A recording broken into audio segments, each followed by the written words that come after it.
So, as you might have seen in our earlier mail presentation, our company, APS Consulting, is a healthcare IT firm with a product called Charak, which is running well in around 50-odd hospitals in 12 states of the country.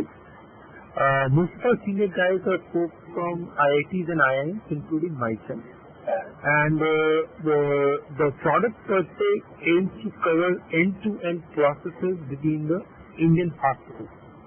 If I'm just borrowing it from you, the discussion we had yesterday, Dr. Mishra, where you're talking more from the processes per se, where we are looking to not only improve the systems and processes at Kalinga, but also ensure to put together those sustainable solutions to the IT framework.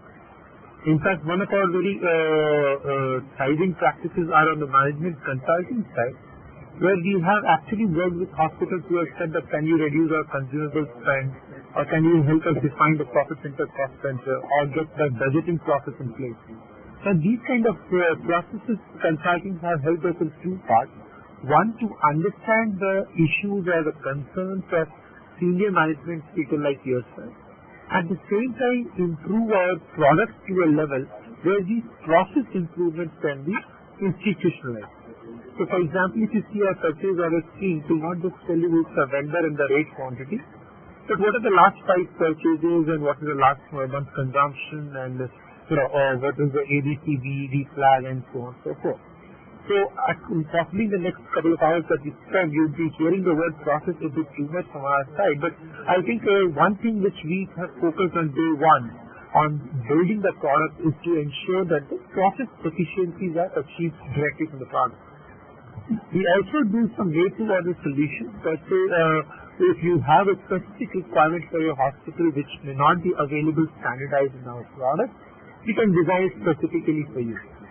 In addition, there are hospitals who have not only looked at the implementation services, but complete hand-holding lifecycle management solutions. So we have an office there in Calcutta, and we have a lot of channel partners in place who can take up not only just the software part of it, but even the hardware, network, operating systems, all those kind of management. So practically people have outsourced their entire IT of the hospital on us, and we are taking care of a single point solution. Okay? I was telling that most of the senior guys are IIT and folks with exposure to companies like GE Healthcare.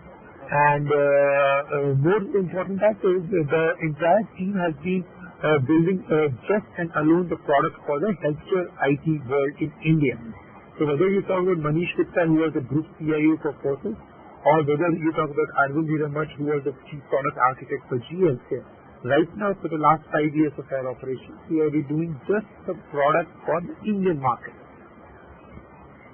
Most of our customers, if you will talk about in terms of the third part of it, right now we are in 12 states of the country, and among the national players, we are one of the fastest growing healthcare IT firms.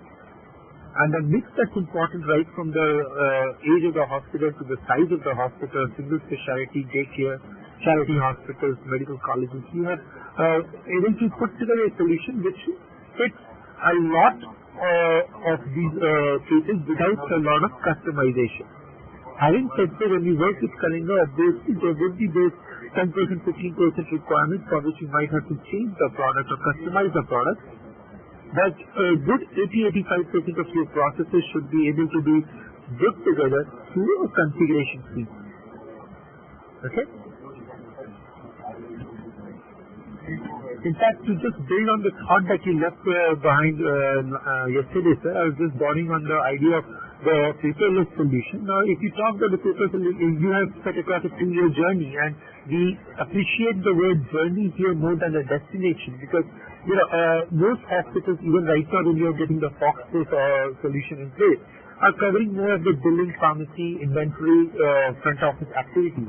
And increasingly they go into the electronic medical record areas where things like what happens in the ICU or the operations theatre, flow sheets and all are covered. And even down the line, if you are going to implement things like clinical protocol, decision support, emergency part of it, now these kind of things we are able to put together some solutions. So what is very important from their perspective, that even if you have to have a 5 to 10 year horizon, this product is still relevant to you. It will not be that now we have become more sophisticated in our needs, and now we'll have to scrap Charak and go to the next one. And to repeat the process story that you mentioned, one of the best mandates we got from one of the CEO of the hospital who said that, even my current software is getting a bill total correct, that there are far too many Excel sheets and Word documents which are required to complete the process. Now, the moment you put an Excel sheet or you make a CGHS bill or the Odisha government bills on the Word document, clearly those processes start getting broken. Even if you talk about full pages of purchase accountability or tally postings, you have been able to put together a process control there. Okay? So the product that I just mentioned covers end-to-end requirements of the Indian hospital. So per se, wherever a patient's care might be required, I can send across a module to you that things from the patient's touch point. So right now, if a patient gives a call for an appointment, so the patient got discharged, and you have to send SMS reminders for vaccination schedule or maybe a dialysis reminder or something like that. All those post-discharge activities, and plus everything that happens in the hospital, registration, billing, pharmacy, lab, operation theatre, appointments, inquiry, front office, housekeeping, laundry, HR, sales, so on and so forth. So we are able to put together all those solutions. Essentially, the output of this exercise is where we created the electronic medical record. So all interactions with the patient in the hospital are interactive, and so a single click gives you the entire patient data on a single click. Okay? I'll just spend 1 moment on the technology side of it, because I'm sure this will be very relevant in terms of the overall total cost of ownership. Because we have gone into a situation where hospitals say that, okay, I have to spend say 30 lakhs on the software and another 50 lakhs in the hardware. And that is something which does not make sense, especially because the hardware costs are something which you have to write it off in possibly 3 years or 4 years time. A software is still stay for 10 years or something like that. Now what we are doing is the product is on an ASP.NET technology. So it runs very well on the browser. In fact, even better, it runs on Firefox or Mozilla. So there are hospitals, big 50-bed hospitals here in Bangalore. For the last 2 years, they have set up those thin client solutions where they don't need to purchase those high-end computers which will be a 30,000 rupees desktop and then put a Windows XP license of another 10,000 rupees. So what they would be spending is that 40,000 rupees per desktop. They will be buying those thin clients which come for 10,000 rupees and run Charak as good as anything else. Now, few very nice things happen here. One, of course, there's a price cost to the hospital that comes down. So if a 250-bed setup, if you're talking about even around, say, 50 to 100 terminals, so this itself translates to good 30 lakh rupees straight in savings in terms of desktop purchases. The second part which happens because the software is installed on a single machine and you don't have to install it on each of the terminals, so your support, your upgrade, your virus security, your firewalls, all of that is limited to that server alone. So think of it like a Gmail, where I'm putting a Gmail server within your campus. So you have the benefits of both the worlds, where you are getting that, if I am bringing my laptop in Kalinga, all I need to do is to take the HTTP kalinga.charak.com and start using the product within the hospital. And plus, if I have to, we have installations in places like Ranchi, Cuttack, Patna, where we don't have anybody on the site. But we are able to support those sites for the last 2.5 years, completely through year sessions. So we don't need to install the product on every spot. Okay? I will skip most of the slides and come straight to the product, but one thing which might be very, very relevant from overall process benefits, Dr. Mishra, is the output tools. We are right now the only one in the market who has been able to deliver the benefits of the software. So one part is to say intangible benefits, but we have been able to get a one-click discharge summary. We have been able to get a discharge bill out in 10 minutes.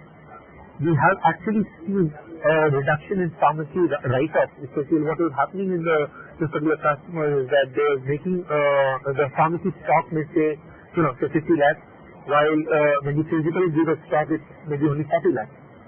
So that 10 lakh rupees, for whatever good or bad you can filter the software problem or whatever it is, that is being written off on year-on-year basis. So So that was something which we were able to bring it down to something which saved them around 2 lakh rupees per month, that's around 25 lakh rupees of write-off, that saved them this kind of solution.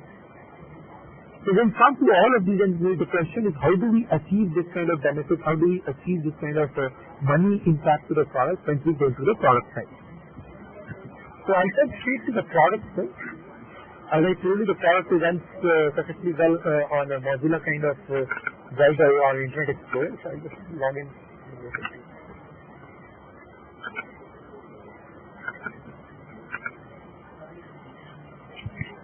So before I proceed, do I have any questions at this point of time?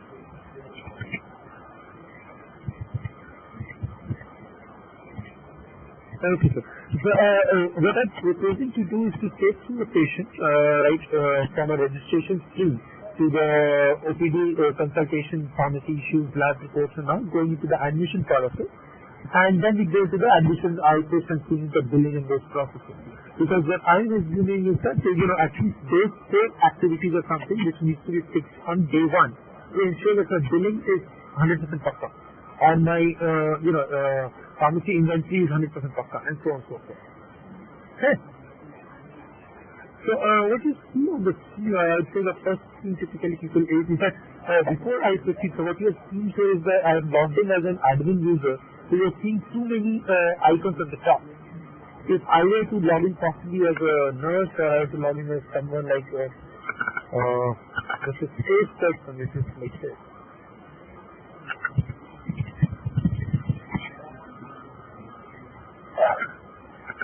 A safe person will be having a screen which is much simpler than the screen you are seeing from the admin side of it. Okay? So just for the convenience of the discussion, I am using as an admin login.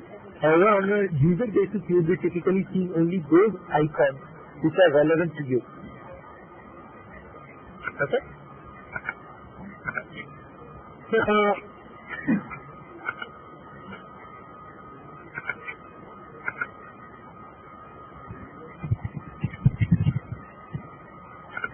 what you see, sir, in fact, the few things which will be coming on the day 1 is typically what we begin with the registration scheme, and there are various registrations and part of it. We'll come to this whiteboard in a minute, but basically what we do is this. Now, anywhere in the product should not take the user more than 2 clicks. Now, this from the usability part of it is very, very relevant, especially when you're talking about a billing person or a funded person who might be doing a registration right now and suddenly has to take an advance from the patient. So 1 click and 2 click is what is required to navigate through the product. Especially if you compare to the Foxco or any standard product in the market where you do a lot of treasure hunting, finding out, okay, there's a very nice feature out there for, maybe bed management or those sorts, but they keep on hunting where it was and they don't use this product. So usability is something which is very, very important from the teacher's perspective. So what you are also seeing here, in the registration scheme, things that you see as a mandatory and non-mandatory are something which you can decide for yourself. In fact, what is important here is not only just that we have provided a registration screen, but there is a configuration screen which allows you to decide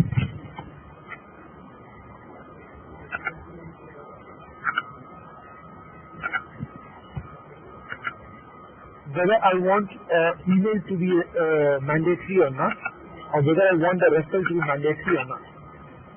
So what one of the benefits of going with a standardized product is to not only leave it that whatever you tell me, I will do it for you, but also give the ability to yourself or Rajshri ma'am or your IT team to do things on the fly without even calling the support team. So if I don't want this mobile number to be mandatory or I want to make email as a mandatory, you can change it yourself. And even since what you see here is that we are working with one of the missionary hospitals, says that prefix is not always Mr., Mrs. and Miss, but something like, Father, Reverend, and so on and so forth. Or for Army hospital, they were talking about Lieutenant Colonel, and so forth. So those kind of things you don't need to even call us, you can change it yourself. And one of the most important things which is captured in the registration screen is the patient categories. So it is an FHCL patient, it's free patient or a government of India patient or something like that. So these kind of things you can set it up on your own rather than you even getting a into part of it. We will emphasize on these configurability or the ability that the hospital can manage the solution on their own so that the control stays with them. Let us see here a few things, sir. I am right now searching a patient for which if I have a registration number, so this registration number stays with the patient for the rest of the life. Here you can click the patient image if you want to put across. If there are hospitals who put patients on clinical trial and those kind of it, you can put it through. And those registrations are available here. Now you can print a plastic card from the patient's screen directly here, which is in the registration card per se. Or you could also use the patient's part of it from the generating the registration details and putting the demographics part of it. What is also relevant here is this.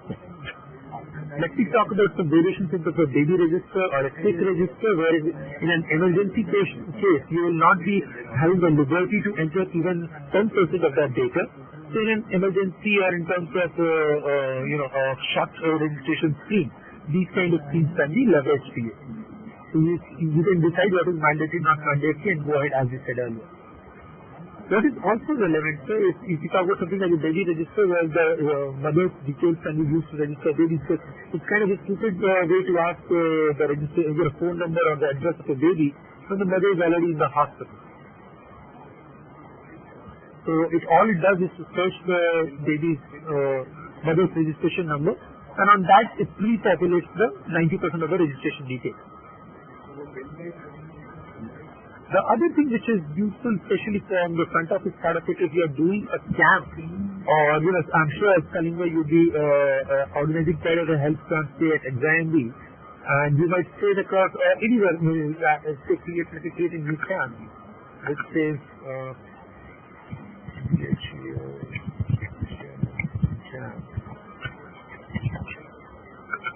it starts from 14, and we are expecting 15,000 patients to be coming to the camp. And the marketing budget that you would have set for the day 25. Why we are doing a few things. One,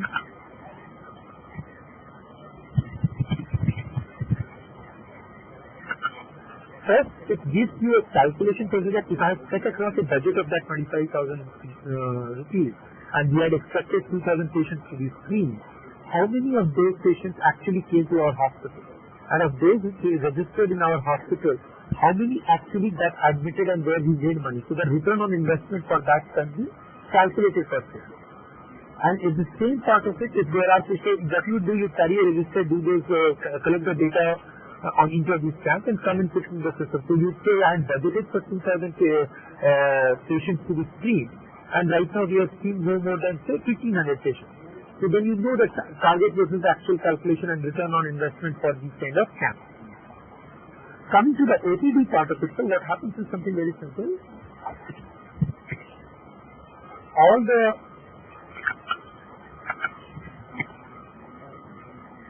that you see here, there is a patient called Selva Kumar who is of South Eastern Railway. Hello. Do I have a question? Okay. So what we are doing here, that all the billing person, the front desk person is to do is, in fact, if you see below, who did you see last time, what was the kind of consultation, because all those rules that you will have in your hospital, which say that for 7 days it's free, or, consultation is free, or within 90 days you have to get the registration done again, or senior doctors, the charges are separate and all. So what we want is, you tell us the rules. We don't want you to, as a front desk, to be deciding the rates at all. So if at all there is a consultation per se, for example, this is a free consultation. That's it.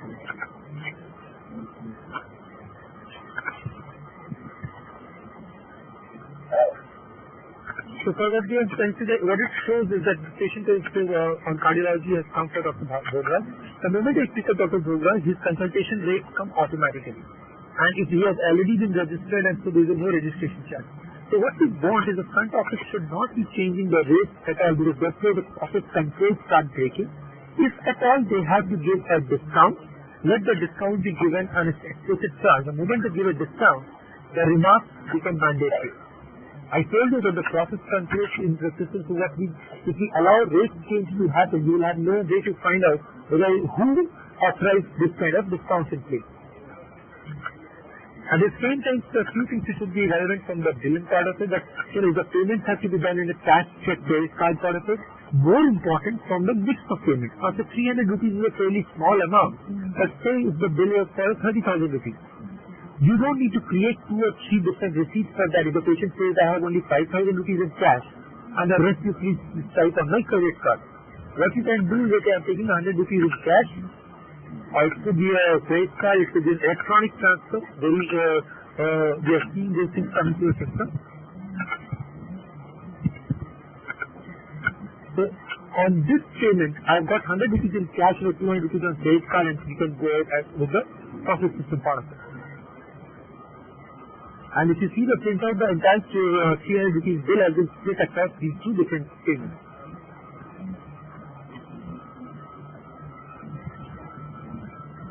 So you see cash was paid so much and credit card was paid so much. Now what is also interesting here is this.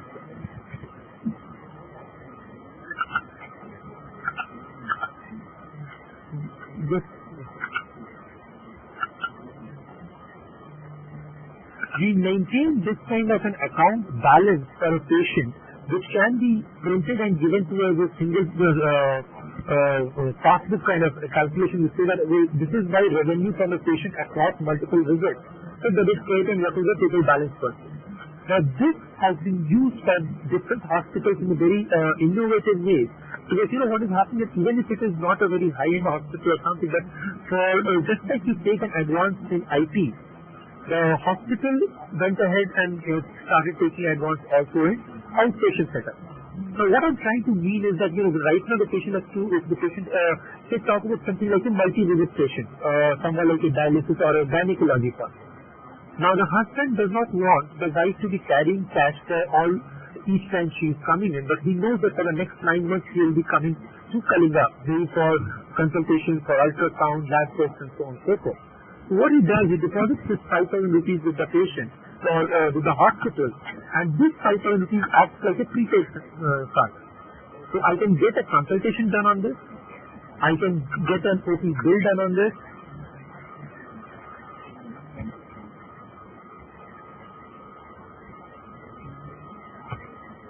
say something like a CBC or something like a dressing. If you would have noticed that there is something that is interesting that we are doing in terms of patient service search, especially if I am looking for a service called CBC. Now what is happening that the service was configured as complete blood count.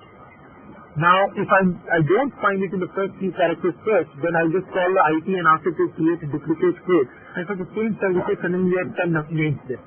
Especially for non-common services, this kind of searches become very, very useful. But okay, this was the service I was looking for. Hello? Okay, and so this is one basic part of the OP billing that you are doing here. But note, so if you're talking about something like chest x-ray. So if you see, I have just written chest, I have found an ultrasound chest, and this is the one which I was searching for. Now this becomes even more interesting if there is a patient, this is a credit patient, say for a CGHS patient. I don't know if those CGHS patients come a lot to Kalinga, sir? So now what is happening there is one, their rates are different, more so their service codes are also different. So what is happening that you are looking for a bill for CBC, but while CGHS is looking for a service called SBTLC-DC. Now your front desk guy is going to get confused if they have to search for this CGHS book every time and have to search it through. So what they can do and what we are allowing you to do is this mapping where you do the billing as per your hospital rate. The software will take care of it that if you are doing a hemogram, I will look into your lookup table and print the SBTLC-DC for that. And not only that, your service code might be SBT0452, but I will print page number 412.3, which is the CGHS service code. Because by doing this, the back and forth iterations that happen and the collection. In fact, just by this small product of missionary hospitals here in Bangalore was able to reduce the CGHS rejections drastically.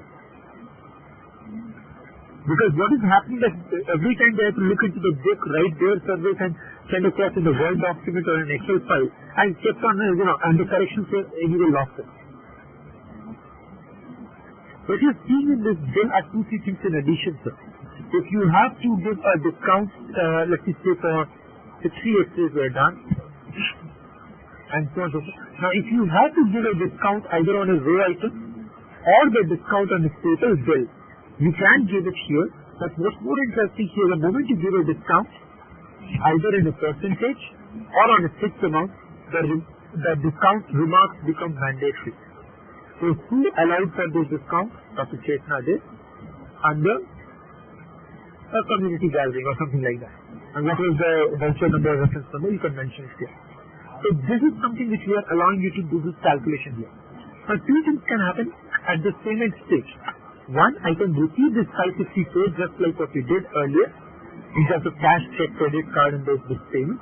Or there is a 5,000 rupees which is deposited with us. I can use that, and now what? Hello?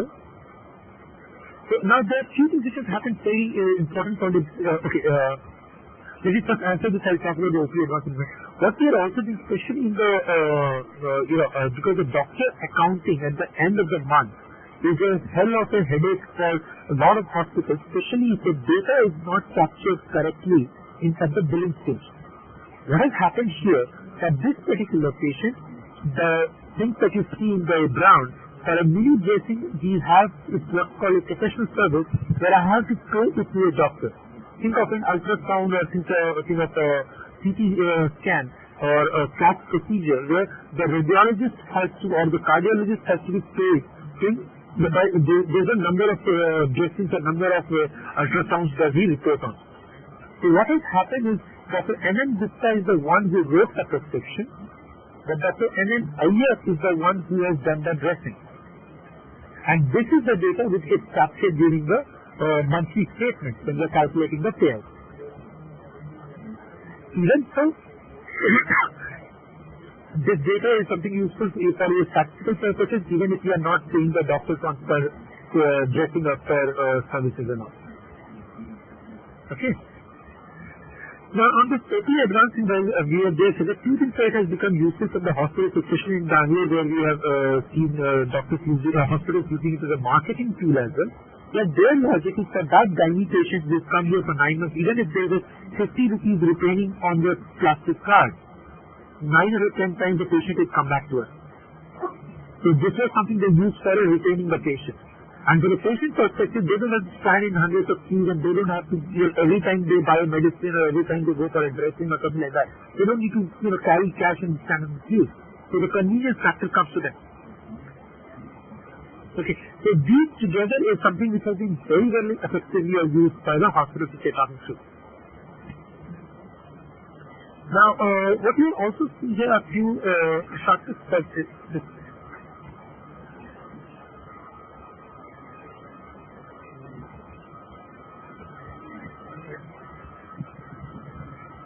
Now, what has happened, so if you see there is a discount given or the amount you paid and all of those things.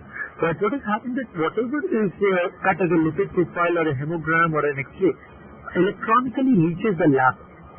So the lab people or the radiology people know that I have to collect a sample for John Krishna Swami who will be coming down for getting the lipid profile and a hemogram there. So at this point of time, is at the phlebotomics level, there is an electronic process that we have set in there where you can print the barcode. And these barcodes can be pasted on the vacuum, which typically looks something like this.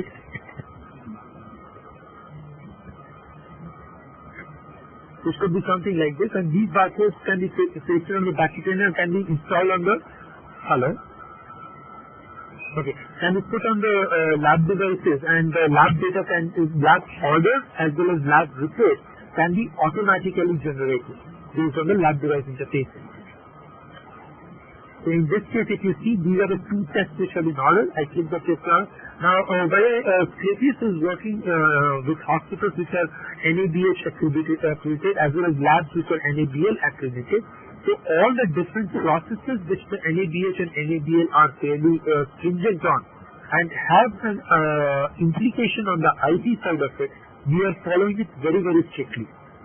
So for example, if NABL says that you have to get the sample collection time from the phlebotomist head and what time was it received in the lab, they have to be kept separate. And if when you are writing the lab report,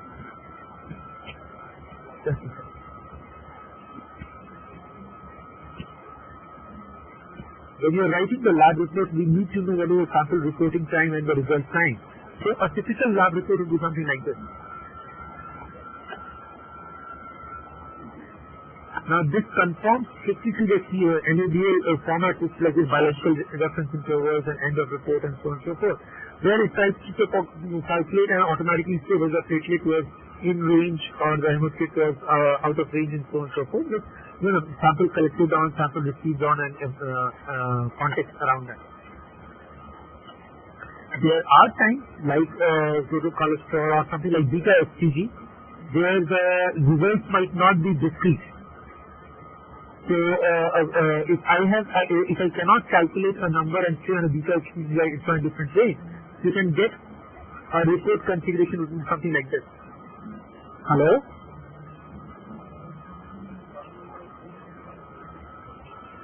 Sure.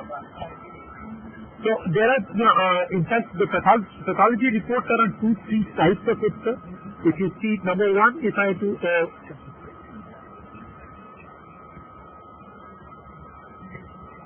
first page, sir, first page.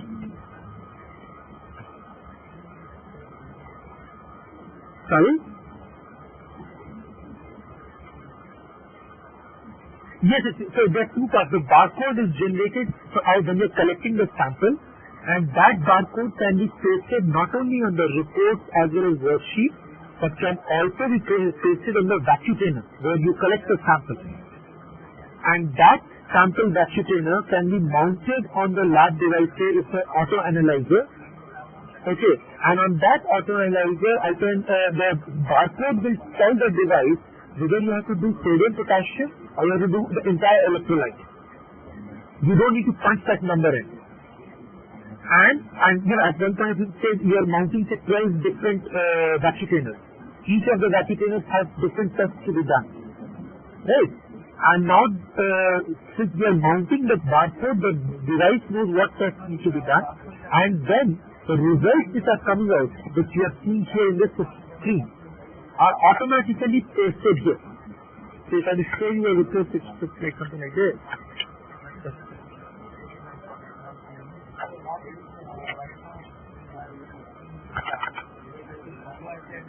So what it's trying to show that we have seen numerous mistakes which happen because a platelet count was instead of 1,40,000, you just dropped a zero and became 13,000. And a normal patient became completely seriously ill patient. So those kind of manual errors which can happen in these kind of processes are minimized if we are able to get the process integrated. So the results which we see, right now the sample studies have not been collected. If I will take a sample and report it, the results can be pushed straight from the lab devices. Hello? Right now we collected a sample, the sample for hemogram as well as lipid profile. So what I am right now doing is manual data entry. This manual entry could have come from system automatically if we have a lab device pushing out the data.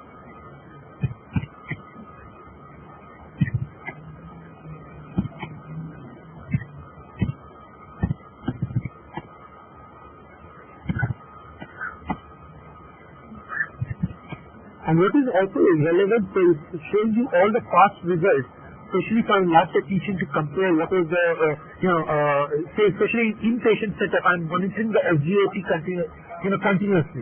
I'm monitoring the hemoglobin continuously. So how the hemoglobin has changed across different times, that is something which you can measure.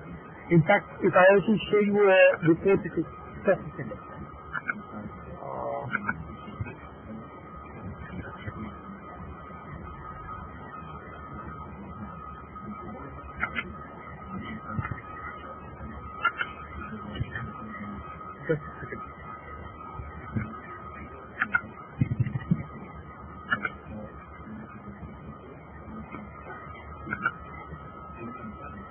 So the past visit, so for example, right now I'm writing a report for say eosinophil, and I want to see how has the eosinophil behaved in the last time. So right now there is no eosinophil, but those data can be collected, reviewed then and there from the lab part of it. Plus what NABL is strict about it, you have to verify the report, you have to process the report and approve it, if you have to issue partial reports. So right now I've got the results of CVC that in the lipid profile is still pending. If you want to issue draft reports, even those abilities are available in Charak. And plus these reports that you see can be printed like this, which I was just showing you, especially for the clinical purposes, because it's an inpatient. IP visit number 00219.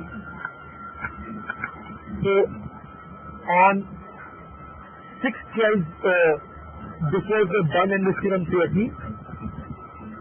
On 5/12, this was the done, this was the electrolyte and creatinine. So they are just monitoring the results, and so one below the other if you see these reports, and if you want to issue it to a patient record, especially from the clinical perspective, it becomes much more relevant to read. Am I on the same page here, sir?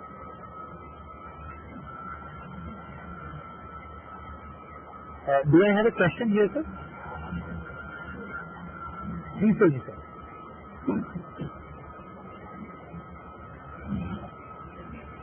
Yes, sir.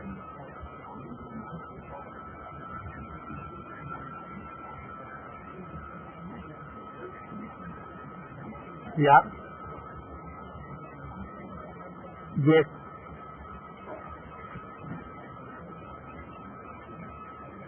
Correct.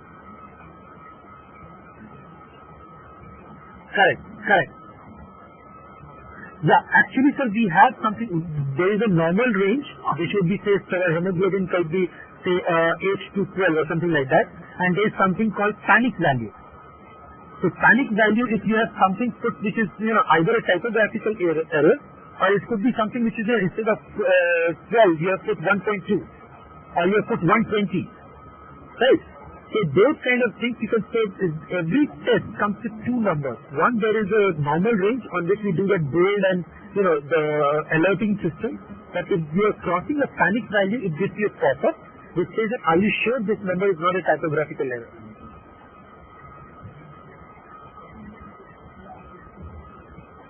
Yes, sir.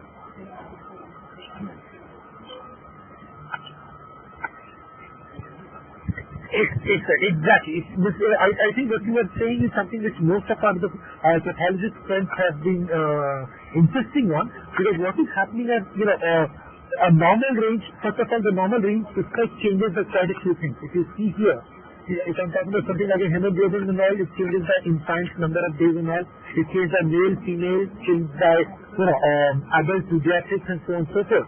But even beyond that, if there are some things which, goes totally out of that, we have, as I said, this configuration is different from the configuration for large test panic value configuration.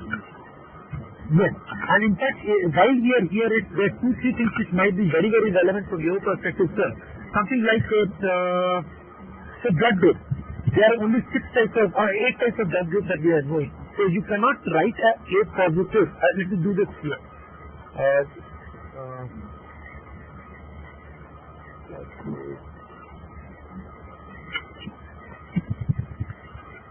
Yeah. So what you can do is it A positive, say, alright.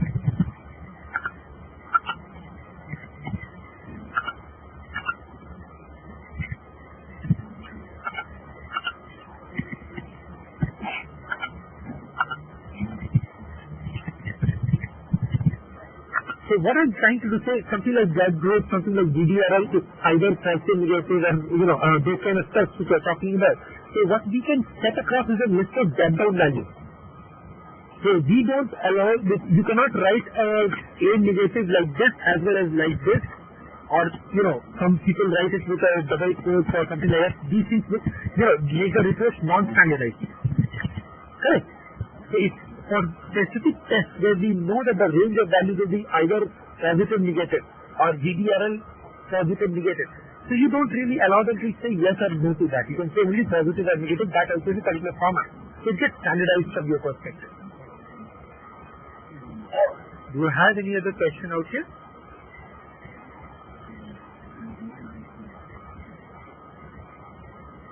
Okay. The results that we are talking about, that the question came through, more from the discrete value results, where the output is a particular number. But there are three different additional types of reports which come our way. One, of course, is the microbiology reports which we are talking about, where the gram strain, organism and the sensitivity reports that we put across. So we have a different process, different module altogether for the same. Similarly, for histopathology reports, when you are doing the biopsies and the clinical history and microscopy is much more relevant than saying a number 3.6 means nothing in histopathology. So you are not only able to put those as a histopathology report, but also associate images with it. You would have seen those, in the microscope I have taken the image of the tumor and I want to associate with the report and print it along with the report. So you can do these reports at this point in time. Plus, in microbiology, histopathology, there are provisional reports, there are final reports, because you allow a 3-day culture is showing this, a 7-day culture shows something additional, quality count is higher or something like that. Right. So you have those different scenarios which come through in the pathology, microbiology and histopathology, which are separate from what you see in a biochemistry or hematology or something like that. Over and above, if there are certain reports which, fall in none of these buckets, say cytology or something, FNAC I'm trying to do a report which is not in the standard histopathology report or something like that. So you can always create your generic template, which is as good as your MS Word. So you would see right now, even as we speak in your hospital, there will be lots of Word templates that the pathologists are using, and they make a changes small here and there, and they just push it through the lab report. So those templates can be created for yourself. Based on the test, it will give you a prompt, and on that test you can write a text with the bold, font, italics, all of that, and the report can be printed accordingly. Okay? Hello?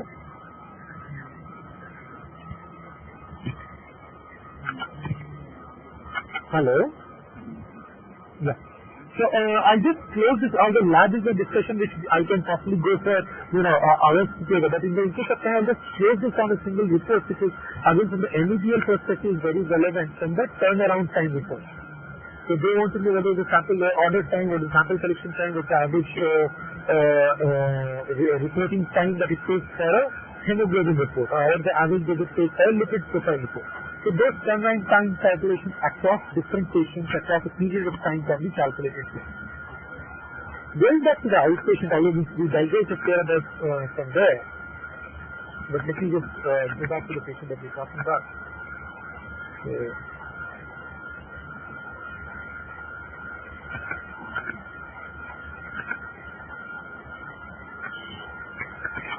Let's assume that these are the differences which are happening in the OPD. I'm right now not going into the EMR side of affairs here, because what happens in the doctor-patient group, where the doctor can write a prescription, doctor can send across a pharmacy order, doctor can send across a lab order, they review the past reports. All of that is a fairly detailed, long module in itself. But right now, focusing on the non-clinical affairs. If Dr. Mishra and your team wants me to go into that area, please let me know. We can pick it up from there. Do you think I should go into the clinical part right away, sir?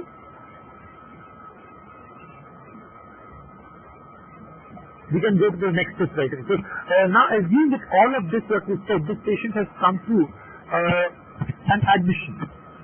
In fact,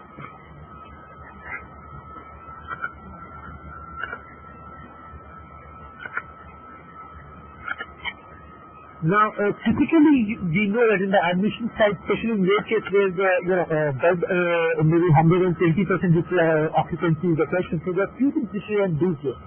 One, we have an ability to book admission, so you can give them a booking number and somebody who wants looking for a planned surgery 3 days down the line. You can put across for this patient number 0072. His first preference is maybe a student. And the second preference is possibly an AC ward under Dr. A.R. Bandyopadhyay, and expected date of admission is on 18th of this month. So you can see the patient on the waiting list. You can add the bed waiting list. Now on this part of it, you can always see in the first thing in the morning which are the patients which are waiting for what kind of beds today. In fact, if you want to take a booking advance from the patient, you can do it also there. Hello?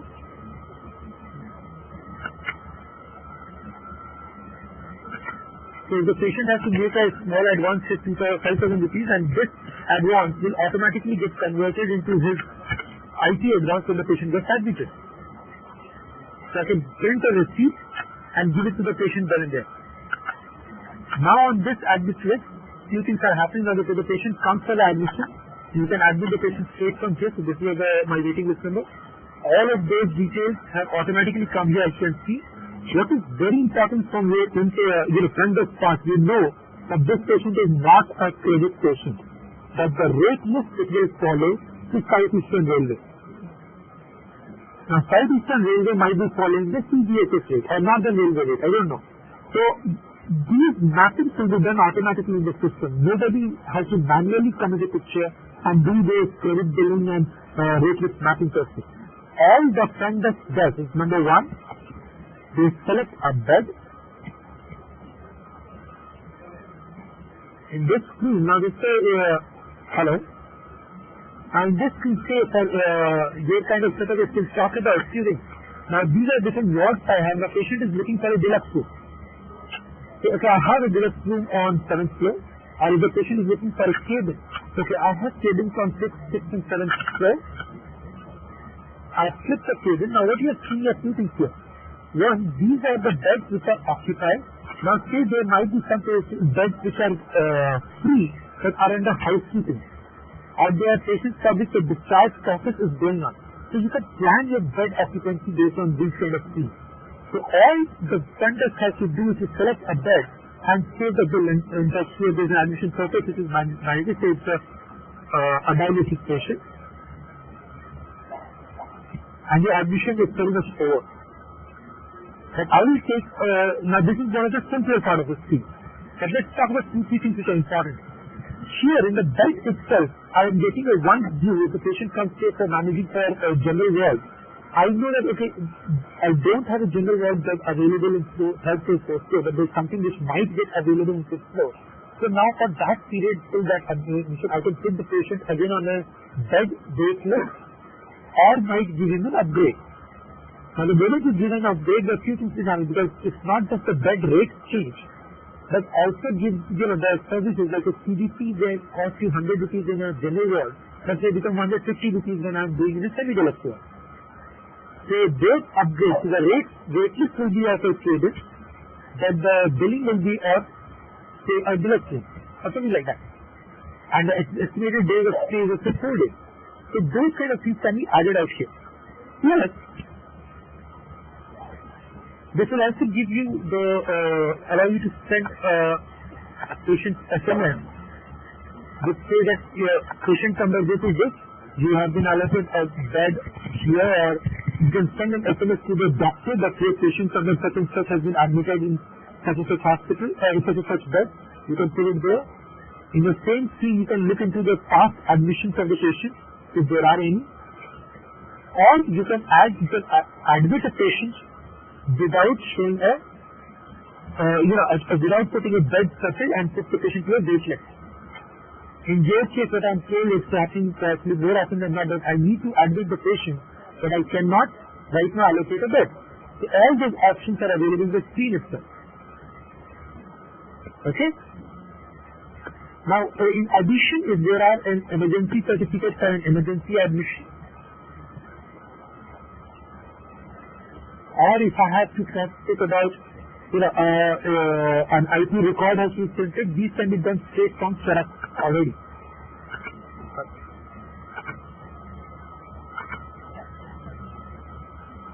Just a second. So if you see here, the patient is looking for a single bed, there are no single beds or deluxe beds available. I can give you a twin sharing, and on that twin sharing, these beds are not available. This is the bed I can give you, so this is the bed you can take. And save and send the IT record.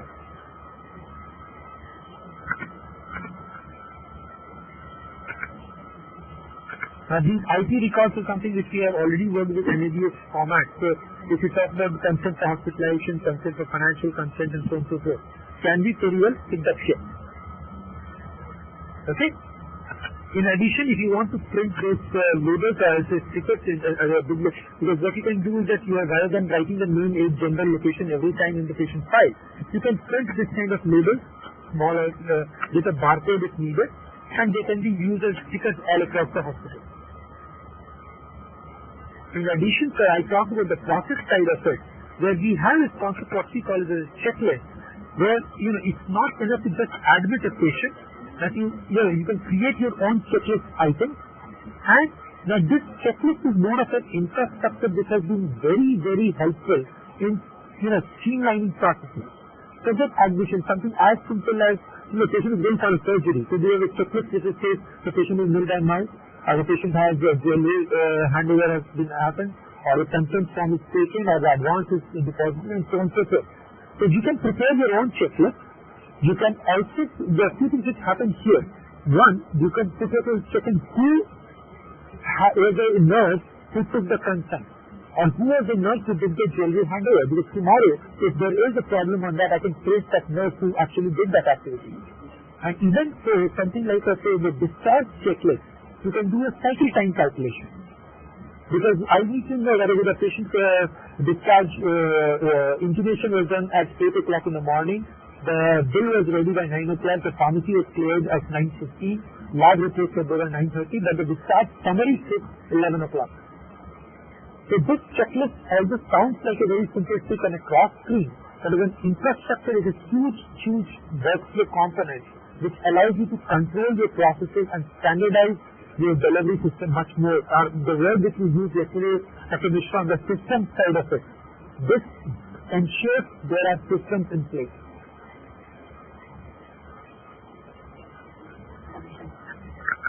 Talking about the admission part of it, there are three things which might be of interest here. One, most hospitals, good and bad, means big and small, have got into the problem of, I did 5 CVCs, I did 4 ECGs, I did a surgery which went for 4 hours, and I ended up billing instead of 5 only 3 ECGs, because that 2 ECG reports and that small scribble which was there in the corner, the billing clerk forgot to see it.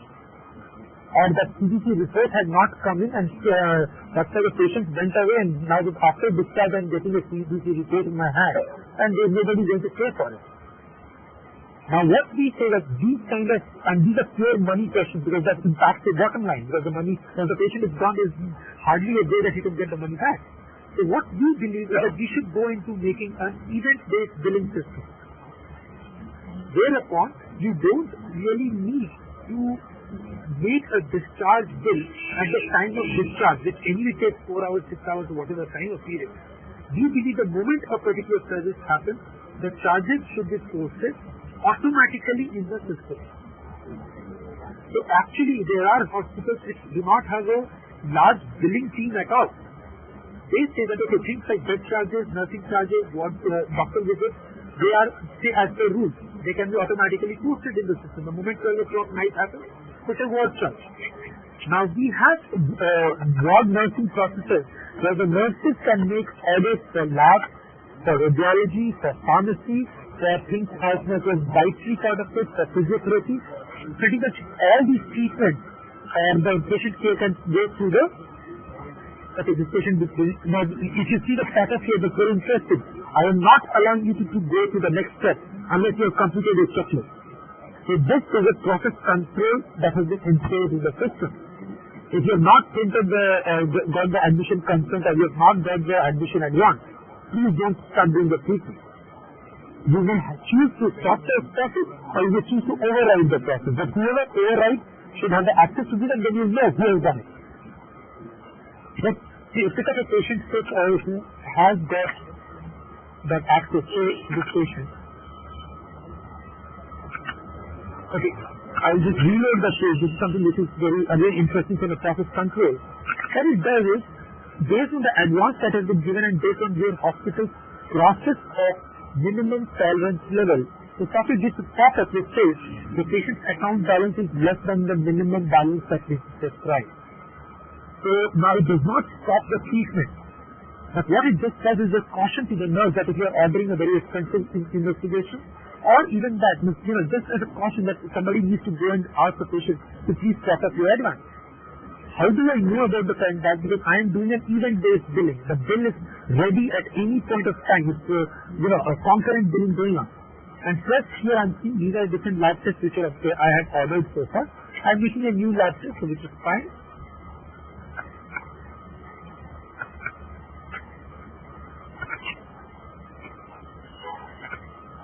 So I'm ordering a CDC or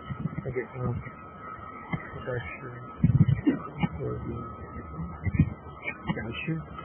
If it's an urgent order, you can mark it there and the lab will know for those samples which appear in different colors that these are urgent order or discharge order or different. And again, if you're sending the test to an outside lab, they can send it integrated and they can send it to this. So let me just complete this. The moment we send the order for a pharmacy, for a radiology, for a lab, it automatically hits the bill. Or what we say is cashless. So then, for example, since if the admission fee was automatically posted, a potassium charge, the TICU system made a lab order, potassium came automatically. Now, even a lumbar puncture is the bedside procedures that we are talking about, it appears from a taskless concept. So here it says that I have a task to do a lumbar puncture. Which doctor did the lumbar puncture? Dr. Subhashis did it, the charges are automatically coming. So what we tell the doctor, we tell the nurse or everybody, that you do what is required as a clinical part of it. The doctor will take care of what is the billing part of it automatically. And because we are doing it on a continuous basis, I can not only show what is the current bill, I can put together an estimate, I can prepare an interim bill and say how much the charges will go through. Talking about the estimate, it could be for an outpatient or it could be an inpatient, which will be something like that, where the patient stays,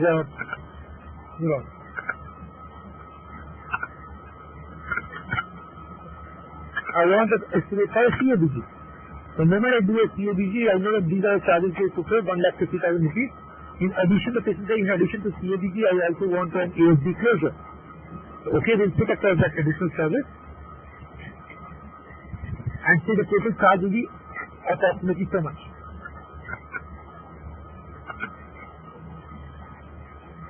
And this estimate is tracked when I am making the charge slip where it says that their estimate was for 80,000 rupees. Now we have already started reaching close to the estimate. So as a patient or as a hospital, we should either revise the estimate or we should check why the estimate is getting violated. So again, to go back to the discussion which we had yesterday, Dr. Mishra, is more from the system. There are hospitals who don't give estimate at all. There are hospitals where the estimates are given and that they are not taken as a religious document per se. Here what we are trying to say that we are not stopping billing because of an estimate. That check in the system should be there and the checks and balances allow this billing to be in place. If I have to extend this logic to something like a package. Now this patient is placed on a CABG package.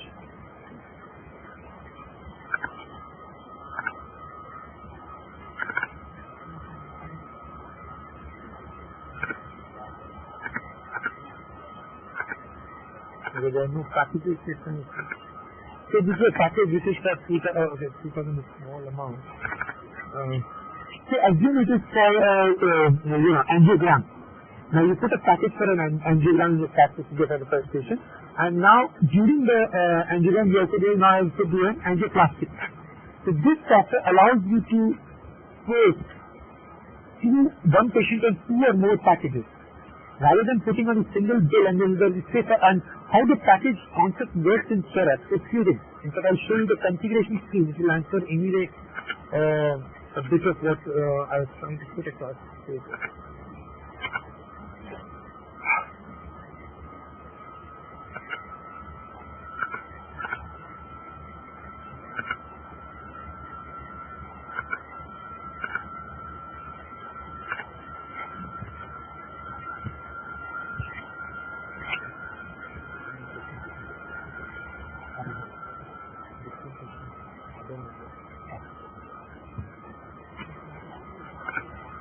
So for example, if it's a patient that is coronary angiogram, now what you may have that this includes the 2 infusion pumps, so it has 2 GRBs included. So what we believe is that the standard people or the billing person or the nurse need not vary what is there in the package, what's there not in the package. Especially these packages for a CGHS package may be for only 3 days, but for a deluxe room or suite patient we may have it for 5 days of stay. Or instead of 1 CDC, we are allowed to, a pharmacy up to 2,000 rupees is only included in a CGHS package, but pharmacy up to 20,000 rupees is included for my suite patient, or something like that. So what we are trying to put across that you define your package as per your typical policies in the hospital, and the software will make those things as if there is no packaging. And then when we are doing a discharge, at the point of discharge, the software will automatically see which are the services which are within the package. They will automatically merge to give you a single row item, and those items which are beyond the package will appear as an additional charge. Few things happen here very important. One, as I said, you get to know what is there in the package but not in the package on an actual basis, rather than leaving on a discretion of the nurse or the doctor who says that the patient stayed instead of 4 days, stayed for 5 days. It doesn't matter if it's in the package. No, if it's in the 5 day, I'll bill for the 5th day and I'll show the 5th day as a discount. So that gives you some control on the billing part of it. It gives you control on the cost to serve. There are some, angioplasty and stenting for which I might be doing it for, say it's a 80,000 rupees package, and on that 80,000 rupees package, maybe I would be doing some 50,000 rupees of cost, some at 70,000 rupees of cost, some at 85,000 rupees of cost. How do I do my costing unless I don't do the services on a line-by-line item? In fact, in cardiology, especially in your case, even let's say something like an echo, where I give I pay the radiologist on number of echo reports that he reports every month. Now the package says that there are 4 echo which are included in the package. Assume that only 2 echo were done. That's some clinical reason. Do I end up paying the radiologist for all the 4 echoes, or do I pay only for the 2 of them? So if I don't do the billing of package in the manner which we are talking about, more often than not, we either end up spending more or we don't have a control on what is the expenditure on it. Coming back to the screen, which I said, there could be a multiple package, say 3 days of the angiogram was having a 1 day of stay included, while angioplasty or 2 days of stay. So the software automatically sees that 3 days of stay put together. You can print the chart here, you can look into the pharmacy issues and all. In fact, I have not gone to the pharmacy screen so that just a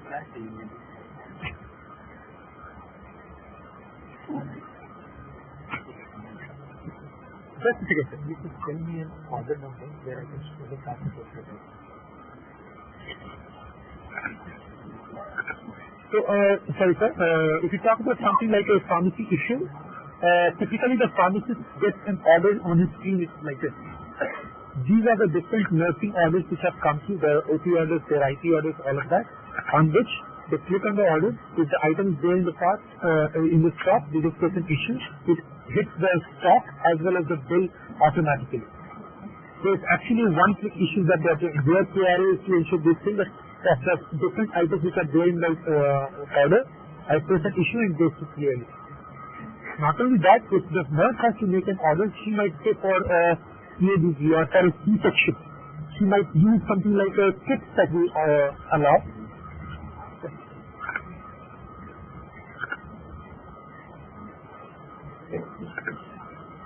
So because the moment I'm doing a C-section, these are the 80 items which I will 99% time use it. So I don't really need to type those 80 items every time to make a kit or make an LSPS bill. I will just keep putting in order.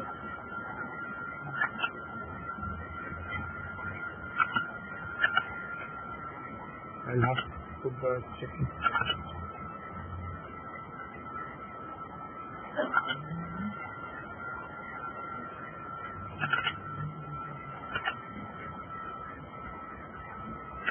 Where I was coming from, the say in the LSPS or any surgery, if you have 80 items, you don't need to type those 80 items each time and get the billing done. As you can see, the orders can be done on a brand name or on a generic name. If there are generic names configured.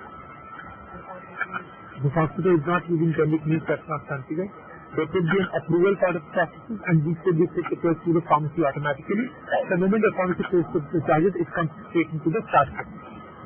I'll just take these steps to move to something which is very relevant from the discharge side, because a lot of hospitals spend inordinate amount of time in making the discharge bill, maybe 3 hours, 4 hours, and so on. What we are trying to do is, again, from the process perspective, that our discharge process starts with something what we call as a discharge advice. Typically, a doctor would know a day in advance that, okay, this is the patient as a planned discharge is planned for tomorrow. So is that a practice there in Kalinga, sir? Hello? So where I was trying to put across that rather than everybody running with the bill and all the charts and the activity records on the morning of discharge at 10 o'clock in the morning after the round, what we are suggesting that a day before the doctor knows that the patient can go tomorrow, he can initiate the discharge process in the system. And the moment a discharge process is initiated, everybody who needs to know about it, again from the checklist and the workflow, gets to know automatically. So basically what's happening here is, now this patient dimension study is available in the orange color. Yes, sir. Yes, if you talk about discharge against medical advice, they will never happen through this planned process. But if we're talking about the 90% of your routine discharge, you can initiate the process through a discharge advice, maybe a day in advance or first thing in the morning, because now what is happening, the lab comes first thing in the morning at 8:30 and sees, okay, these are the patients who are going to be discharged today. These are the billing person comes and says, I will start making the bills for these are the patients who are going to get discharged today. Okay.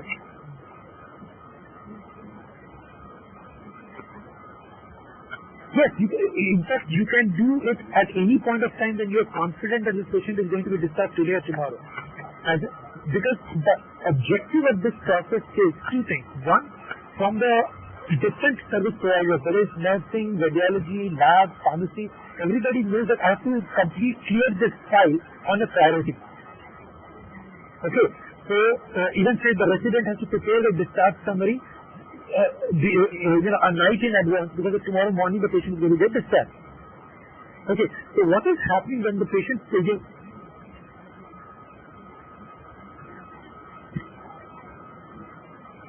it could be a leave on request, or it could be discharge against medical advice, or it could be a death. So those kind of things you can still initiate the process and do it on the same day. Again, I'm just trying to say you can do it 2 days in advance, you can do 10 minutes in advance.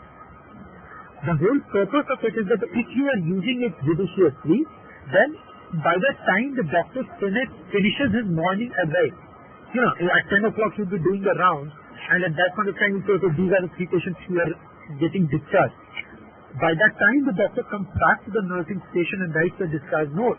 By that time the discharge summary is ready, my lab reports are ready, my pharmacy returns have already happened, my billing is almost completed. In fact, for the hospital which I was telling you about the 10 minutes discharge bill and those processes, what they are doing is, the doctor says you go down, the bill is ready, you make the payment and take the discharge summary from it. So this is something which can be done only when we are doing this discharge advice process in a much more structured way. If you to see our discharge bill, this is where a lot of these scenarios start happening. Because I'm talking about the final IPT bill will have charges for a cash patient, for a credit patient, there are authorizations, there are ward charges to put together. So all of them have the charge sheet has automatically come here. So the total bill is say 70,000 rupees. There are advances and tax put together. If there are any OT charges that were put together, if the OT would have put it already there.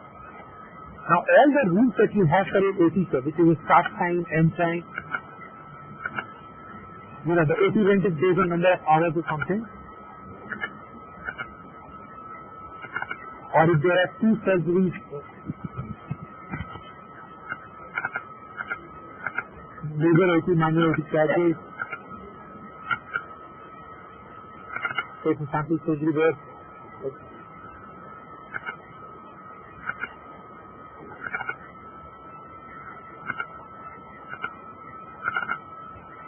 So based on the grade of the surgery, we say something like what NCI says about the appendectomy. If it is a normal surgery or during appendectomy, the intestine is mixed or something like that. So you can change the grade of the surgery. It could be in the minor surgery or major part of it. And if there is one surgeon, there are two surgeons, all of those rules can be set into the system and those calculations can be calculated accordingly. So if you have a rule that anesthetic plus 20% of the patient for the hospital is subject to a minimum of 500 rupees. So those charges can be posted here itself.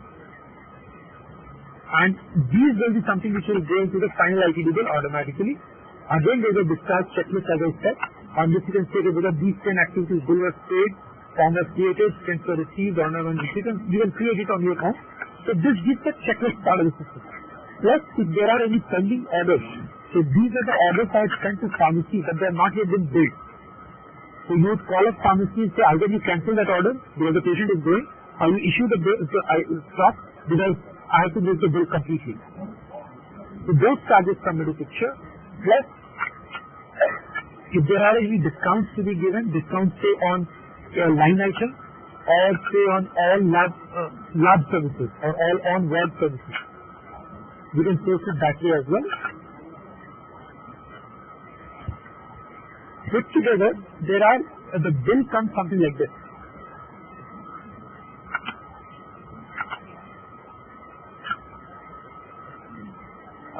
Which shows what is, the bed charges, procedures, lab investigations, medicines, so on and so forth. And if there are any collections which have happened so far, those collections, advance details, receipts, refunds, cash refunds, all of those are also available here. Okay?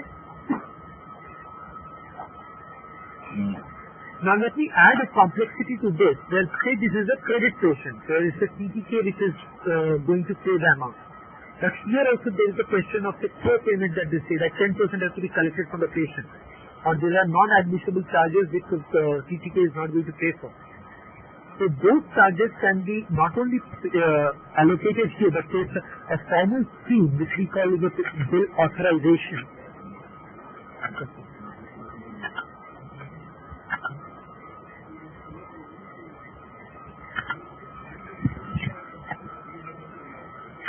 So if I've got an authorization from a TPA for say 50,000 rupees, approved DICOM, and insurance ID is this, authorization ID. Once you send cyber insurance, we have approved for so much as of today. If there's a letter that you have sent across, you can upload the letter here itself. It could be a scanned image or a PDF file, whatever that you are doing so. So this is the authorization I received from them.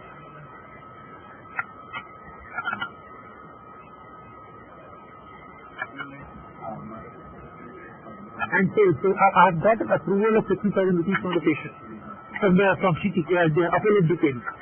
Now when I go into making the bill for the patient, right there if you see this is the total amount of 70,000 rupees around has to be paid by the patient. If I reload the bill now, a new payer has come in, appellate DICOM insurance company, which is authorized to pay 50,000 rupees. We can put across an allocation here, which says appellate DICOM will not pay the admission fee, that will pay all the ward charges. They will not pay for the lumbar puncture, but they will pay for all the consultation charges. All pathology they will pay, dressing they will not pay, ultrasound they will say, but this MRI they will not pay because it was not as per the letter or something like that.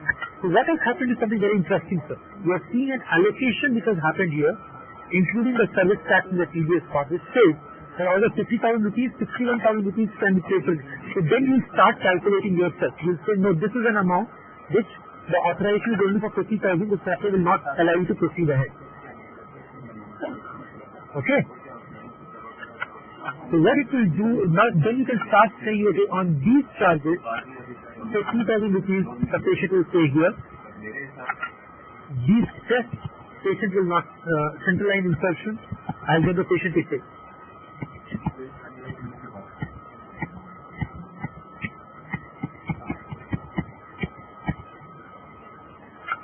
So now what we have here, an authorization of 55,320. They have to pay 50 and the patient has to pay 19,816. I'll save the bill.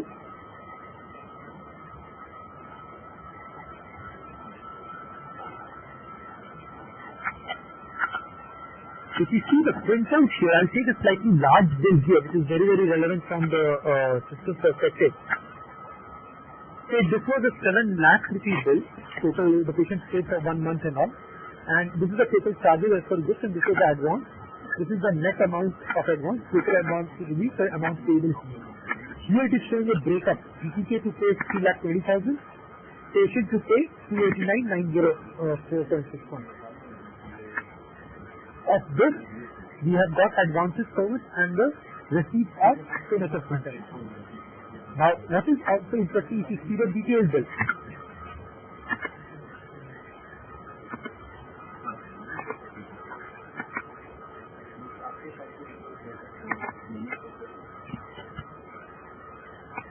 This is as per the IRDA format, it is following a strict way that says who will pay what. So for example, luxury tax, I cannot get TTK to pay. Patient has to pay for. But the remaining part, I am getting TTK to pay for. OT charges. So for example, these conscious sedation was an elective process that they wanted. TTK is not going to pay, I have to get it from the patient. Biopsy was asked by the patient, TTK is not approved for it, I am getting for the patient.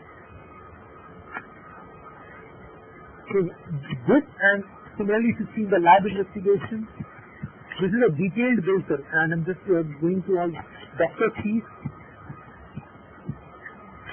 equipment charges, medication. If there are returns happen, on which date I will send what items that returns came back to us. It's a large bill, so it's a 6 lakh for patient for 1 month, but I'm just showing you the context here that the software is able to handle such complex bills as well and gives you a total which matches with obviously the summary bill, which is like this. So it says total amount is 3,20,000, TTK to pay so much, patient to pay so much. Some patient has got these 2 advances, and this is the receipt I have from the collection that I have. In addition, some of these CGHS patients also look for what is the package information. So in this package, there is 2 days of blood charges, 1 day of amylase is included, 7 infusion pumps are included, and so on and so forth. So can I just put you on hold for a minute? I'm just getting an urgent call. That's it.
I'm sorry, sir, actually this phone got disconnected. So I'll just, without going too much on this, I just wanted to show that even when you're printing the bill, you have an option to decide what you want to print. So I want to see payer breakup. I want to consolidate the bed nursing charges rather than giving date-wise, I'll give a total. I want to show the package details as I am showing here. Because sometimes to the patient you don't want to give such a detailed bill. But to a credit party they might be asking for such. I want to print the remarks or not. What are the services which are non-discountable and all, you can show it through. So this service comes. So I'm just trying to give that as a content, and not this can be sent to say Apollo DKD as just we are talking about with a cover letter.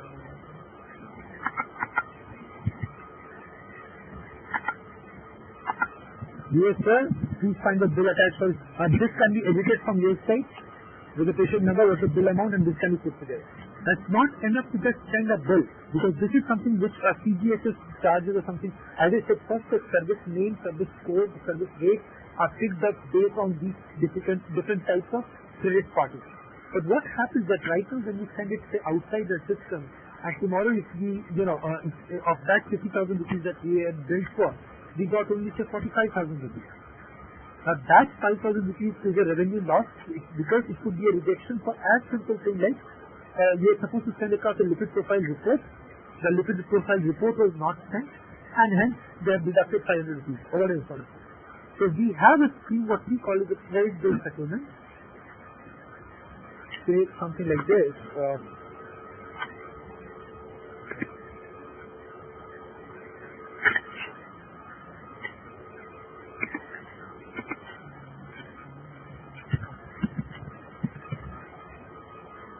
So these are the 50 bills that we have sent to CTK so far, and see if they're giving me one check of 5 lakh rupees, which is for these 4 patients.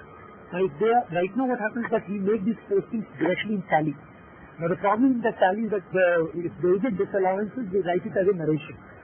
Then nobody knows that just sending that one single lipid profile report could have gotten 500 rupees. And if I'm talking about every patient, even if they're deducting 100 rupees, over a period of time we are talking about just by using our product, a hospital is able to reduce these rejections by good 60-70%. So what we are saying that when you are getting an amount, we say that if I have received, say, the total outstanding was say for 2 lakh rupees, they have sent a check. Amount received here was say 1,70,000 rupees. 10,000 rupees was the amount declined. If there's a deduction that they have done say 1,200 rupees as a reduction, and there was 48 rupees as previous.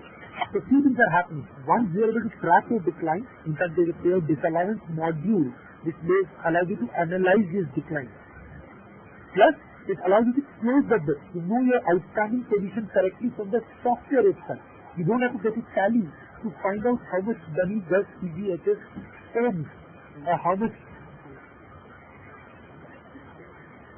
Yeah.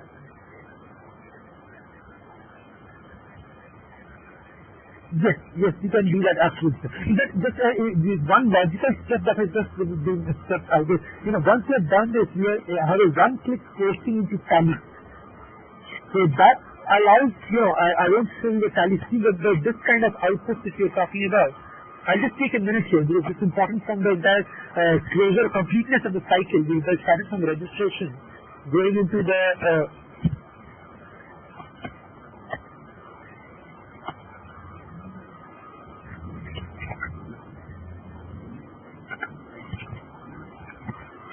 so what is happening, sir? Right now most of the people when they post in Tally, really posting a line item, the total revenue was 50,000 rupees, total collection was 30,000 rupees, total amount receivable is so much.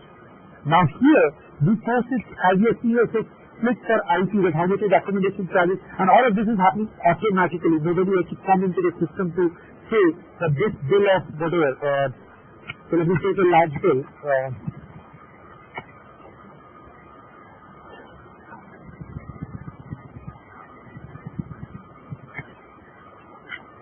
so if you see this bill has a 5,694 rupees, of which 13,000 was imaging, 50,000 rupees was pharmacy, 53,000 rupees was bed charges, 1,64,000 was admin charges, doctor fees and so on and so forth. And what is very important here, that bill, if you see Charak, it will show you the total amount which is the same. But in addition, that bill narration has got automatically generated. So from your audit perspective, this is the cleanest thing you can have. Because when they come here and they say, okay, show me this bill in Charak, all you have to do is, okay, this IT bill number, I can go into the system and pick it up from the system directly. In fact, all your charges that is coming from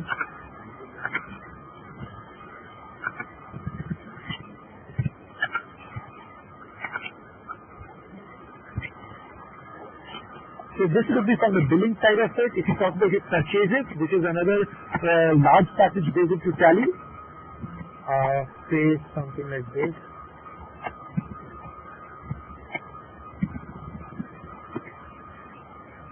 So this was a GRN made in the system for 2,190 rupees, of which the item cost was 1655. There were items which were purchased at 5% VAT.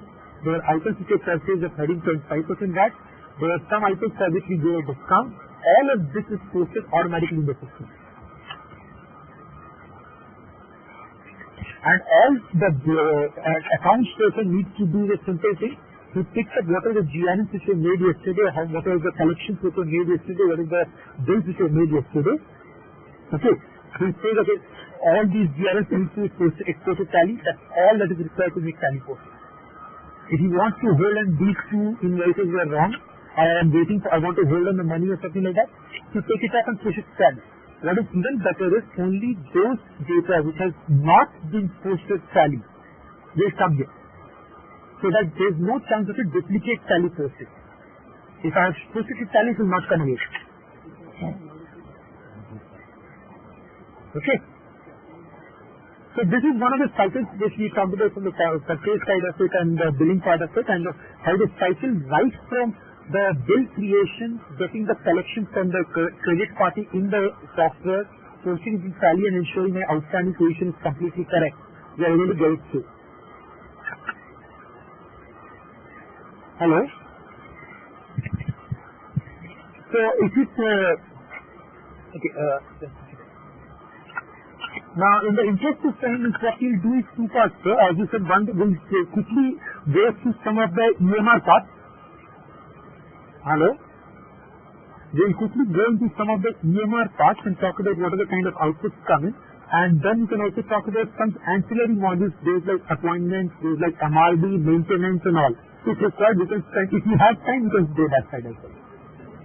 Okay. So first system is basically, our game is, as you said, is a cath lab reports and all those things are getting generated.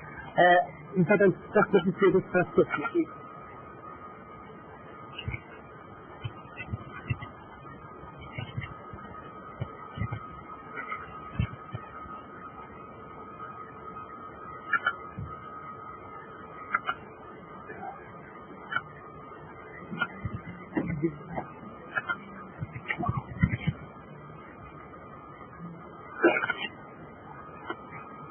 Now, this is a scheme which is typically used by the doctors who might be doing the subjective assessment plans for the patient. Who might be doing the diagnosis in terms of the ICD code and the CPT code. In each of these, what is interesting here, you can also see the past visits of the patient. When we came for the OPD, when they came, for example, this patient was there in the IPD on 30/11/2010. I can click on that and fill out the data for that visit in one click. And then we can make audits here, lab audits, radiology audits and all, which will again go to the same integration cycle structure. Cath audits can, in fact, IRC is the only product which allows you to make cath audits in the system rather than leaving it, lab pathology, radiology, pharmacy, dietary, cath, physiotherapy, you can create all of them. Plus, there are screens for doctors to make a doctor notes, nursing notes. If there are patients who put on the ECG, especially I'll talk about things like this. So, an ECG before surgery or something like this.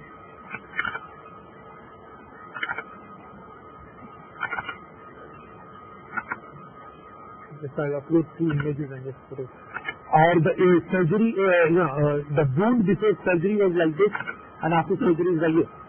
Or an ECG which was taken before and so you can actually put it on a left panel and compare it with that in the second panel. Or something like that. And you can write your notes on ECG notes or something like that here. In fact, if I will talk about similar files, if I have to talk about a visit summary, we can see a dashboard. For example, here this patient say just patient number, this visit, what were the lab reports.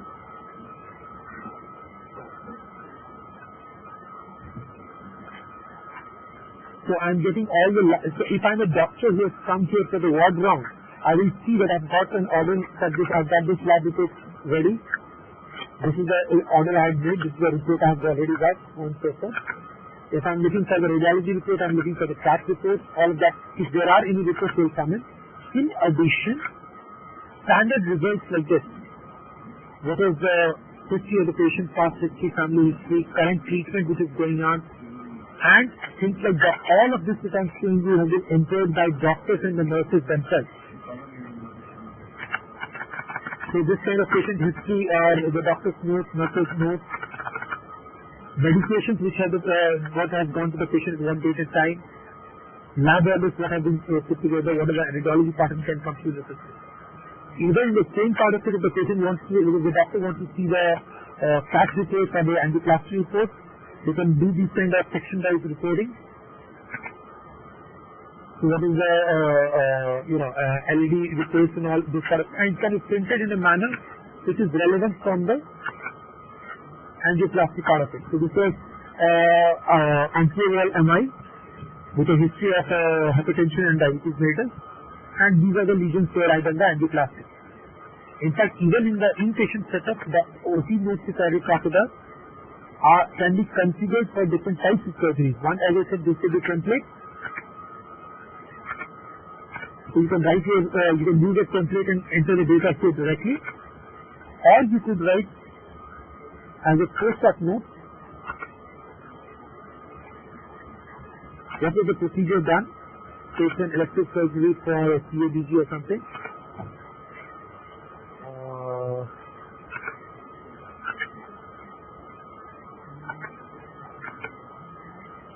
So in that, what is the bypass? If it was CABG, what is the bypass done, what is the conduit and this stuff. So all of these we have been working very closely with cardiologists, I say super specialists on their own, to get these clinical records in place. But the basic information which is required for the OT notes in terms of who is the surgeon, what is the practitioner's name, when the surgery starting out, and integrating it with the billing circle, we are able to get it through here. If I were to go back to the clinical scheme, even there is different forms which are required for the a consent part of it, or it could be for a WIM certificate or an emergency certificate. Those things can be delivered from the system directly. Even things like nursing handover, duty handover which are happening, you can do it in the software directly. So an certificate can be generated like this. It could be a death certificate or a birth certificate, a billing clearance.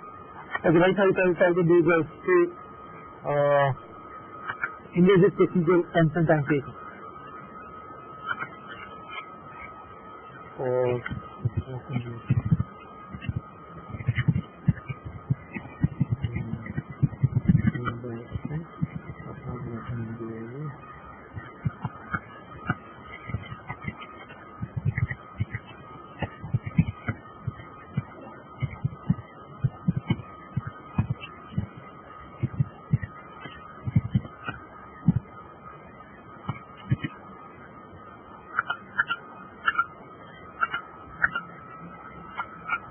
I have taken a consent signed from the patient which automatically builds the text based on your format, which is I authorize the patient performance upon myself that the following procedure FNSA and liver biopsy to perform in the supervision of Dr. Anand Dwivedi.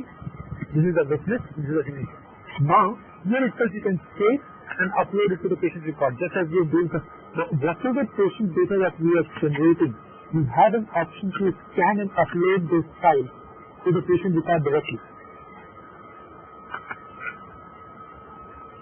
So, it could be a consent form, it could be an insurance activity, it could be any of these different documents. You can browse and upload this as we did those images. In addition, if you talk about the different other cardiac, the clinical side of it, we talk about the order management, there's a huge activities which happen on the operation theater side of it. So, not only just the scheduling part, but also the entire reporting side of it, we are doing it in Charak itself. So if I have to do a surgery appointment, So let me start with the surgeon pre-op instruction and a crucial evaluation, which could be a PAT clearance done. With a pre-op instruction, you can save and print it to the patient, give it to them. You can go ahead and schedule the surgery.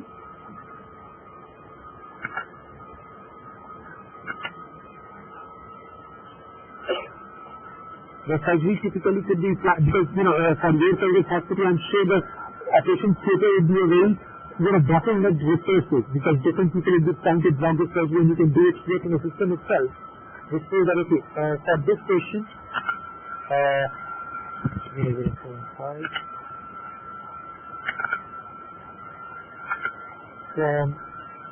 okay, I'm planning the surgery and for tomorrow.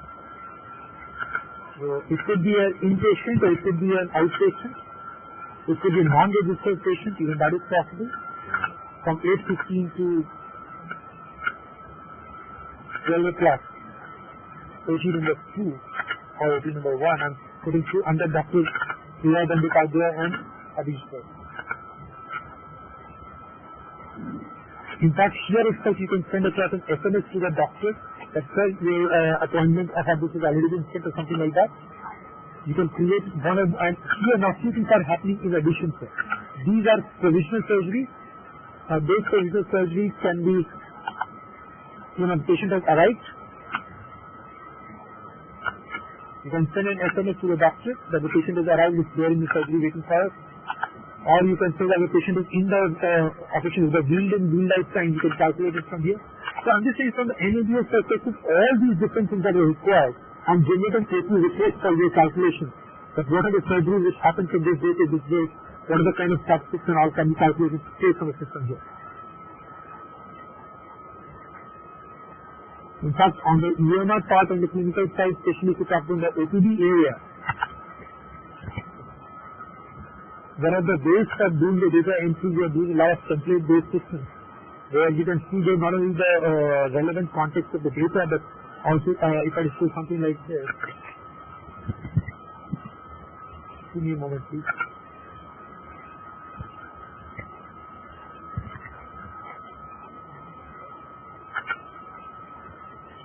Different health records which are something like this as well, which could be in the OPD setup per se as well.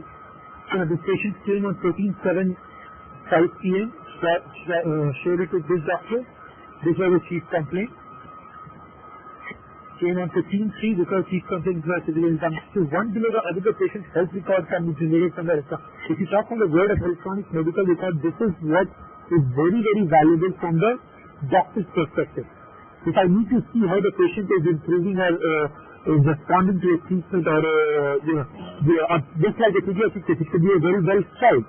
But even for a well child, I need to know what is the height rate and how the growth has happened. So I can capture this $1 billion just in the system. And to capture this part of the data, we have something which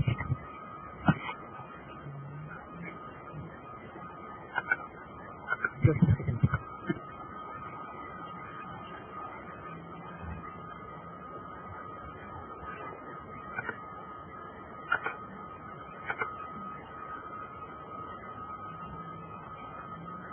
Actually, I'm just logging to a hospital data where they are using the software in the OPD a lot.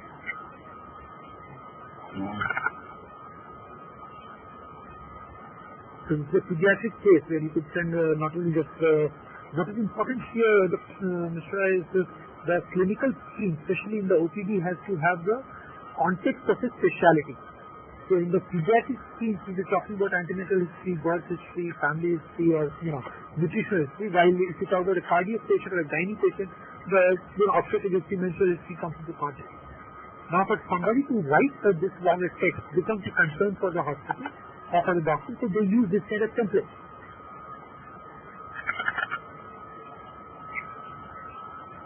So what they are betting on that if you go a specialty route, 9 out of 10 patients that come my way have these typical chief complaints.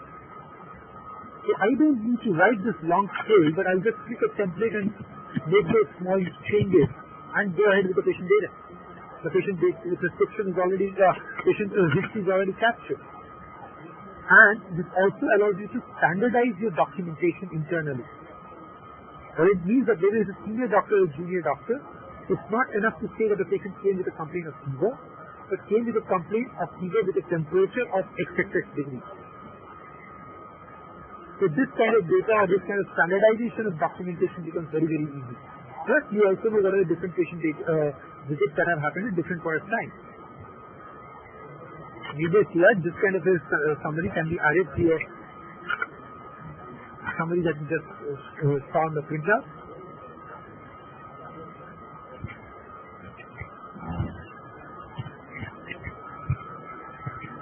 It should look something like this.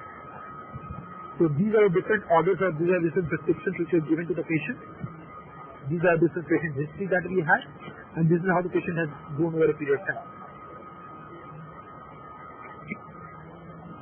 Although, as you would imagine, so EMR as a field is so vast that we can do 2 days discussion just on that. But if there are specific areas in EMR that you would like us to speak about, I can go into that area right away.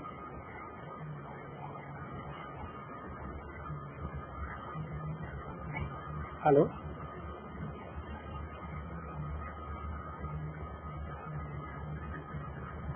If we are on that cycle, so possibly I can touch upon slightly less critical admin processes, like those of appointments or those of maintenance or HR module of those so on and so forth.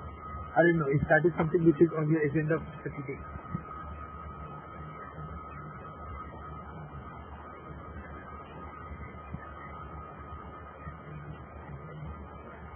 While we are just, so you can see these kind of authorization forms for different insurance companies can be generated from system itself. If you're using the complete EMR, then 90% can be generated directly. At least the name, age, gender, PR number, registration number, those things can be also brought into it. Nisha, do you want me to spend any further time on the EMR side right now, or should we move to the next thing? Say something like a report or something? Hello? Okay, sir.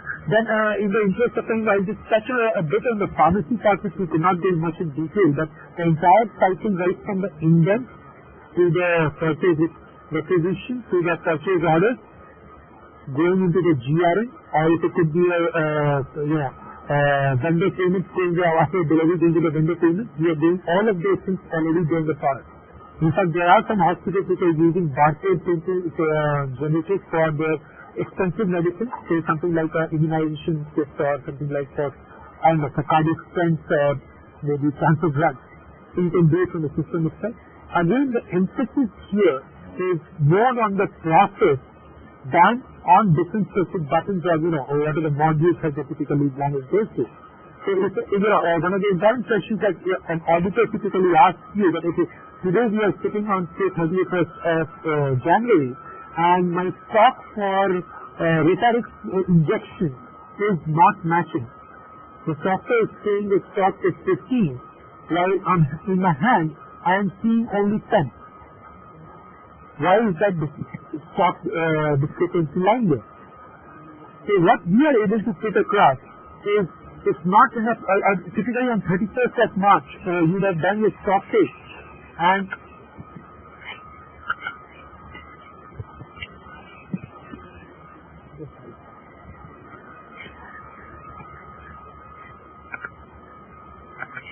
say on 31st of March the stock is matching and now on 31st of January it is not matching.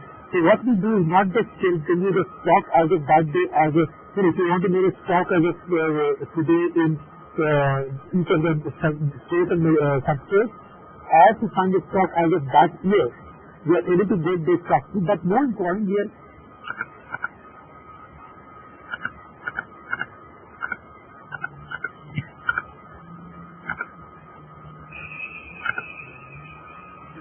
are getting something like this. It says that something like 3 and stock. On the beginning of the year, the opening stock was 0. We purchased 32. We transferred 2 to the substore. We got 8 back from the substrate. We wrote off 5. This is how much we issue to the patient. This is how much we issue to the department. How much we return to the vendor, and this is how the closing stock has been divided. Or if there is a closing stock of 288, while the patient says that this was, it should be actually 290, we are able to trace it down. The 510 was issued to.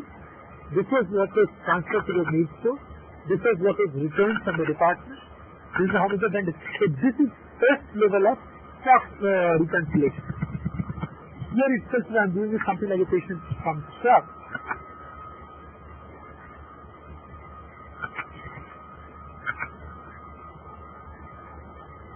So I know that I was in a stock of 0. I got 6 into my stock from the main store. I returned that 2 and I issued it to 4 of this to the patient. Now here also auditors come into the question and start asking which are the 4 patients to which we issue. So we have something of a stock register note from the process perspective. I repeat again.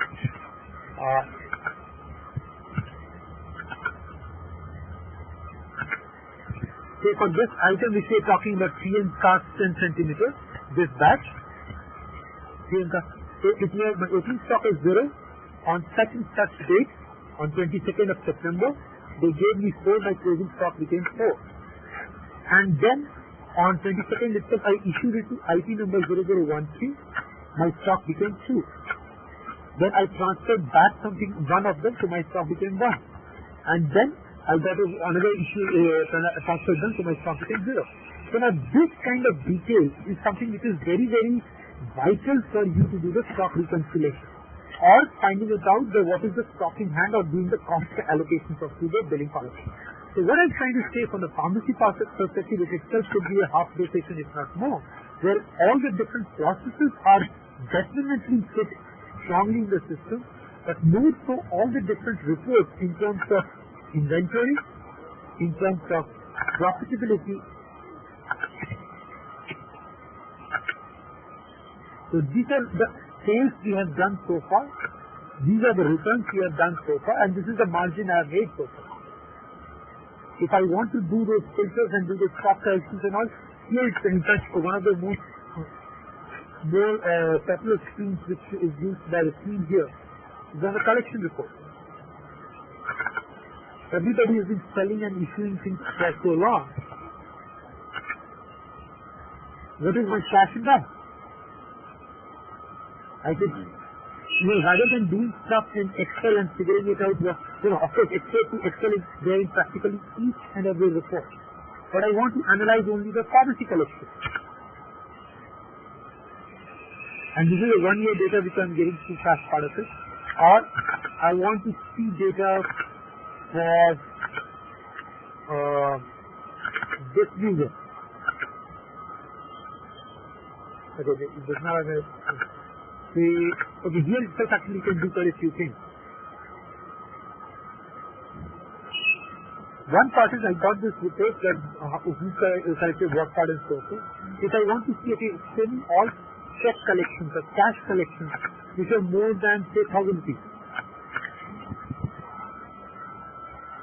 So these are the collections which are more than 1,000 rupees. So if I don't want so many columns in my report, I don't want the credit card, check, DG, ESP, health card and credit, those checks. I can remove the column, and instead of showing it date-wise, I want it by group-wise. Under what head did I get the payment? So now it's come under the name of different, if I wanted to use a different user or different patient. So under Ajay Saha, I made over 3,000 rupees bill. Under Amrita Basu, I made so many bills. And so on and so forth. And of course, you can export it to Excel and do these things again for yourself. What we want to do is that you don't even need to go to Excel. Whatever the Excel's reporting capabilities you want at a filter or a pivot level, you are getting it here in the system itself. Continuing on these things is one thing which is relevant from the static. Do we have a blood bank there at your hospital, sir? Hello? Do you have a blood bank at the hospital? So even for the processes for blood bank processes for emergency room, as I just mentioned. Even things if you're talking about things like capital asset purchases, work order issues. If you're talking about salary processing, payroll calculations, attendance management, if I today duty rosters, you can do all of this based on a single software. And if you have to generate a dashboard, say for the medical superintendent or something like that, or these are the day shift, night shift and all, you can generate on your own report and look for what is the cash collection over a period of time.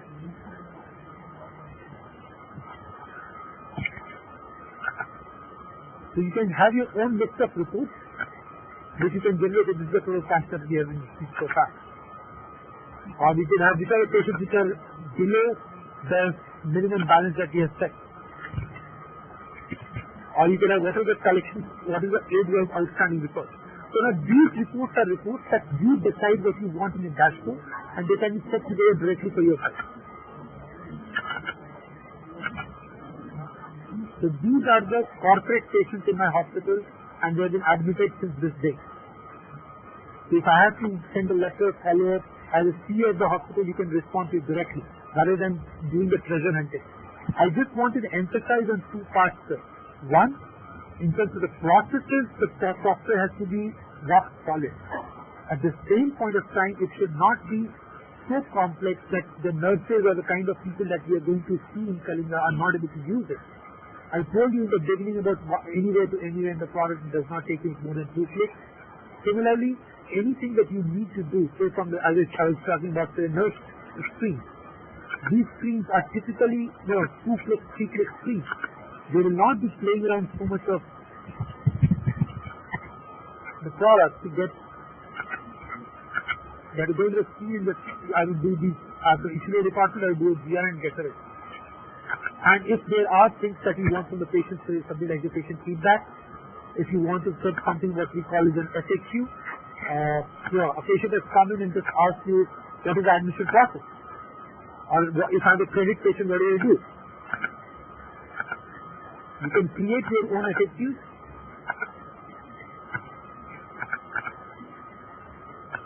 Okay, right now the data is not configured, but you can create your FAQ, the question and answers can be shown, printed and given to the patient then and there.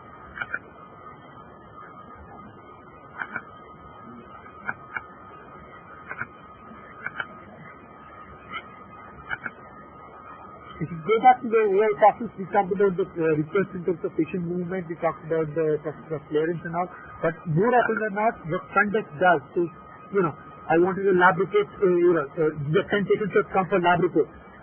So what are lab reports which are pending for delivery? Okay, right now they are not. These are reports which have been delivered between this date and that. If you want to send an SMS and hand over a report, you can do it then and there.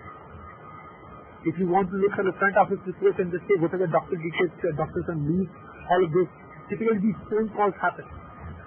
So even from the nursing perspective, what we call the doctor calling register, where I called this doctor at this time and I'm able to track that conversation. So that becomes a kind of a log in the system for you. If you sorry? Yes, ma'am.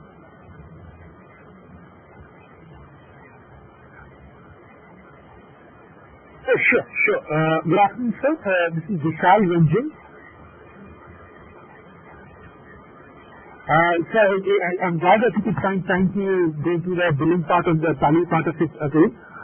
We spent a lot of time on how does a bill get prepared and different scenarios that come through. If there are any specific questions on that, I'll be happy to answer. But right now, what we'll do, sir, is just go quickly into the final bill that is prepared and how that gets prepared into tally. So, if you look at final ITD bill, there are two flavors of it that we can call the summary bill. This would look something like this. This is a fairly large bill. A patient had stayed for more than a month in the hospital, and this was a co-paying bill. So the PTK is supposed to pay 3,20,000 rupees, and the balance is paid by the patient. Okay. In addition,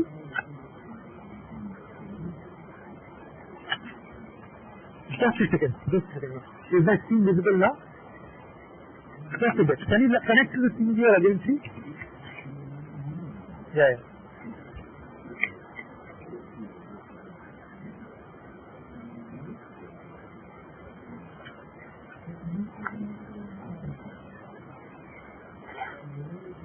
Can you please connect?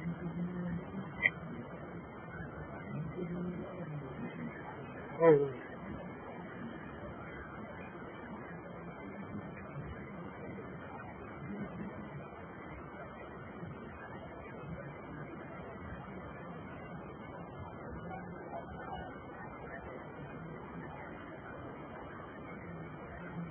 Is the net connection weak or something?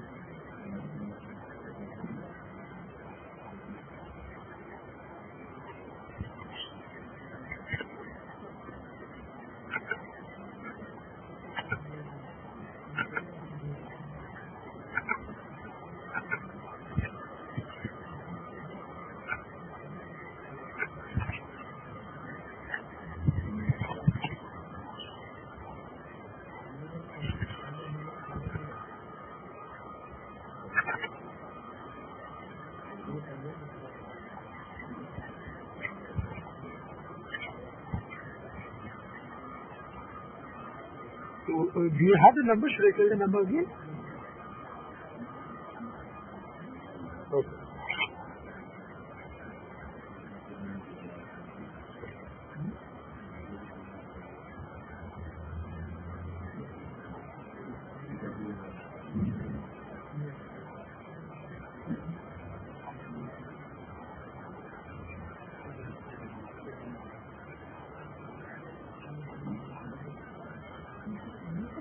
Yeah, I'm getting the distance. The password is still 3575. Is my screen visible? Excellent.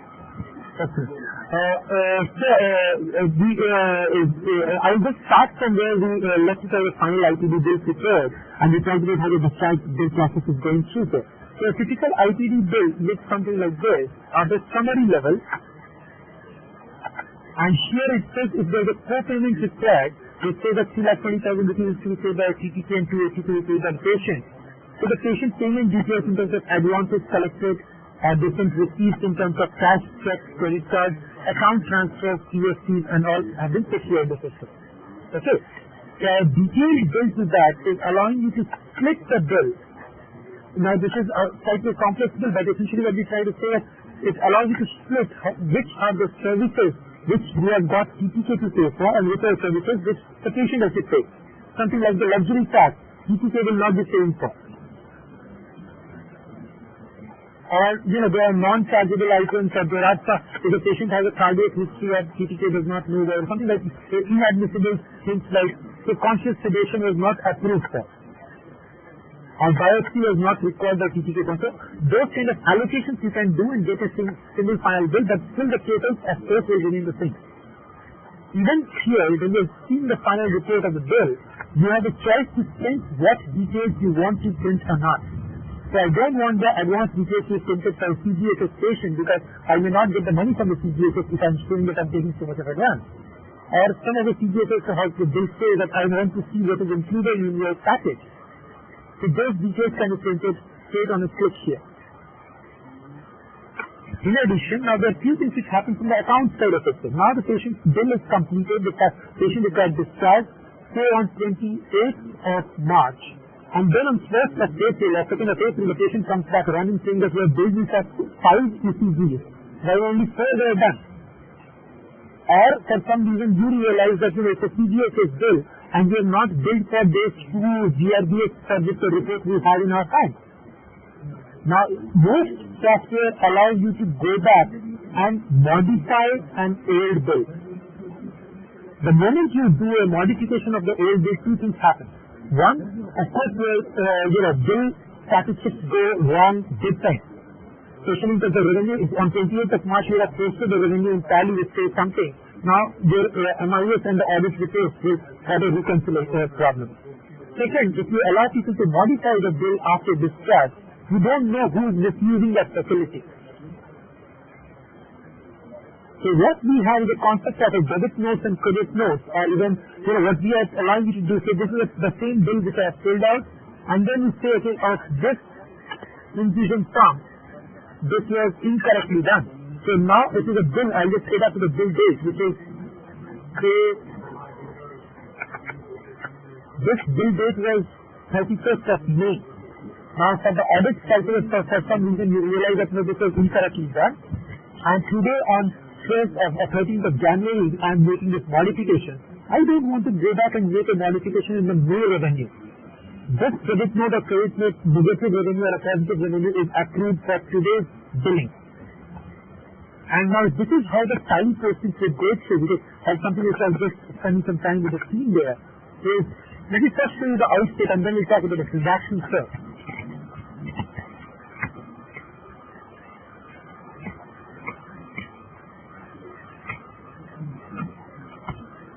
I will start from the P&L directly. So I'm not sure, I'm not seeing a regular definition as yet, but most of the hospitals make the revenue postings in terms of OPIP revenue or in terms of collection per se completely, or whatever outstanding by credit party. What we are able to split the bill automatically on different general ledgers for your MIS perspective in terms of accommodation revenue, dietary revenue, digital allowances, equipment charges, and so on and so forth. So this revenue gets further split in the patient control account. I'll just come to the stage. This is 1,37,000 rupees credit on the IT professional fees. So this was a 5 lakh rupee bill, of which 13,000 rupees was imaging, 58,000 rupees was pharmacy, another 164 lakhs. Now this entire posting has happened automatically from the system. There is already no manual intervention required. What would catch you make it much interesting here first is on the narration side.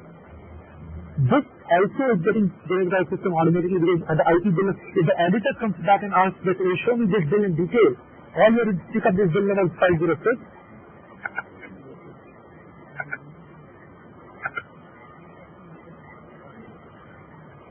Please, sir.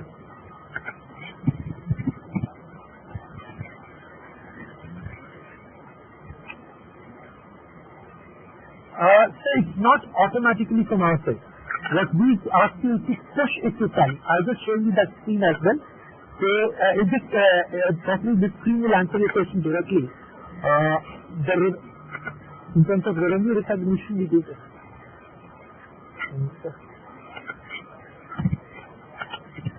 Whether it's a revenue or it's a liability that we need to recognize, it will come on the date that you want to process. For example, this is a purchase posting which I'm talking about. So many GRNs were made in the system.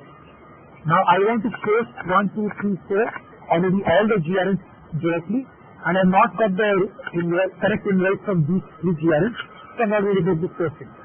Or if I want to post it on today's date, I want to post maybe that day posting, postations are based on your access that you have. And what this posted is a journal on that particular date we are looking for, with the bill narration on that day. So the revenue for the credit notes or the debit notes and all of that is on the date of bill creation, or on the date of credit note creation, or on the date of invoice receipt.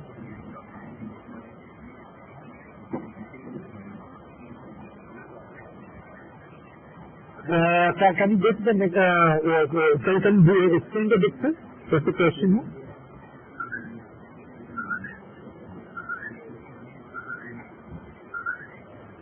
Yes, sir. Yes, sir. Correct. How is it reconciled? I'll do the matching date and show you later. Just a second. So this posting, if you see, the supplier invoice number was 523099. The GRN that I made was 001641. And the purchase order for that was 00615. And the total amount was 4829.01, of which there was a VAT of 5% on some items, there was VAT of 13.5%, there were discounts and all. So if you have to do this reconciliation from the matching perspective or even from the audit principle part of it, what they will be doing is this. That's it.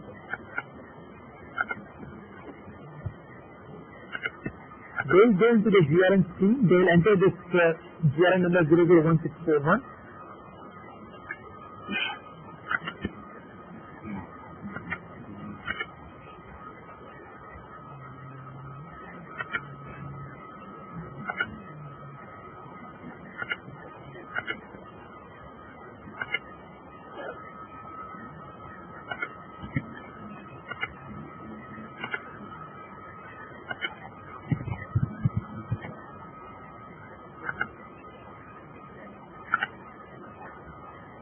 So if I were to look into this invoice here, the total amount still remains the same. This was the invoice 523099 given by the vendor. 523099. This was the GRN, this was the purchase order. If I click on the purchase order, the matching is already done. This was what I had ordered for, that 4679.66. This is what I have received, 4679.66 plus taxes minus discount. And these taxes are split by 13.55%, whatever the max level.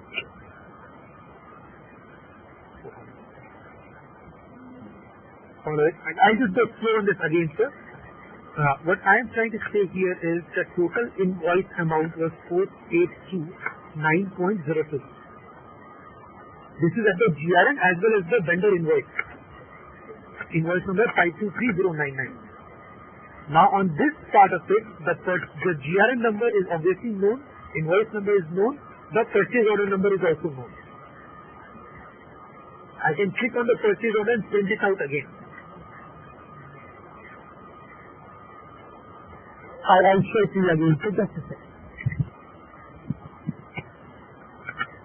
So purchase order 00615. I'll print it out for you in a moment.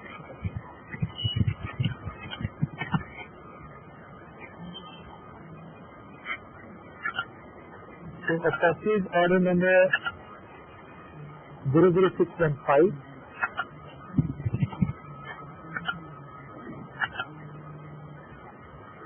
This is anyway slow for you. So this was the purchase order which we printed and sent it to this vendor called Vardhaman Pharma. Okay. Against this, I got a delivery which the GRN looked like this. For this total amount, of which there was some tax on 13.5%, there was tax on 5%. Okay. Now this, when it's posted in Tally against a particular voucher, the voucher number is still generated by a system, but the invoice, the GRN and the PO is available in the same screen and can be, reconciled back with the software.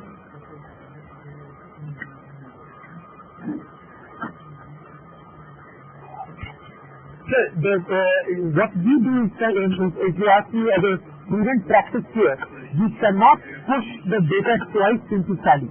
Basically what we do is that when we are pushing the data into Tally, software checks whether it is posted correctly or not. Once it is posted correctly, it will not appear in this screen again. So even by mistake you will not make double entry.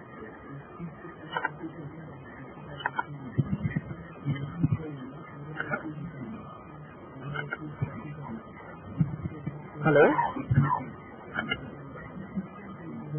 So right now what you are seeing, typically the practice that we have seen in different hospitals here, they say that I will make Tally posting for the next day.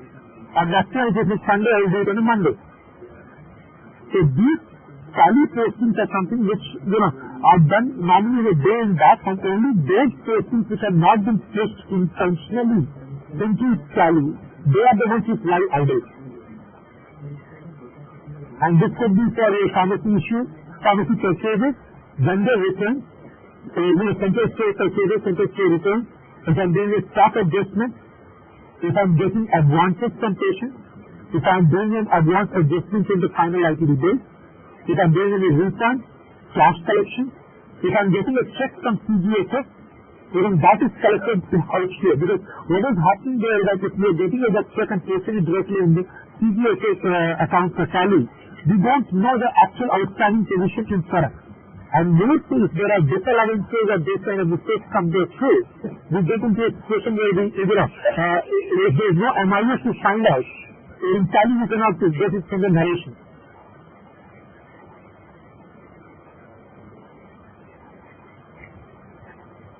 No, please tell me, sir. Yes, sir.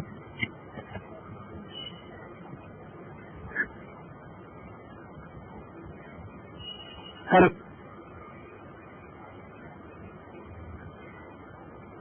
Correct.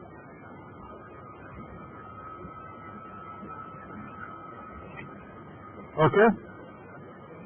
So, against the same order, if you go to GRN, the PA will get automatically closed. It gets automatically closed. So, right now, if you see in this screen, I'm making a GRN. It says these are the different purchase orders for which deliveries are pending. Not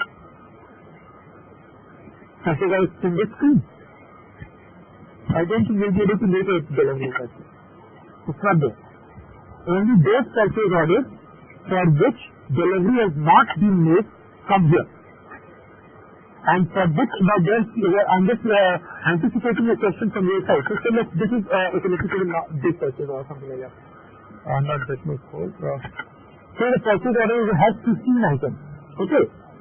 Now the vendor has right now sent an invoice with 2 items. Okay. I made a GRN, did the stock, sold it to the patient, all of that stuff is already done. Okay. Now the vendor sends the 3rd item. The PO will allow you to receive only that item for which you have not got the delivery. And even if you have got a partial delivery, say the quantity order is 17, you have right to send to you 10. The GRN will be allowed only for that incremental quantity of 7. You cannot make a GRN. You can make for less than 7, but not more than 7. Yes, in fact, it will be the other way around. In fact, right now, let me just do this GRN to this. Just a minute.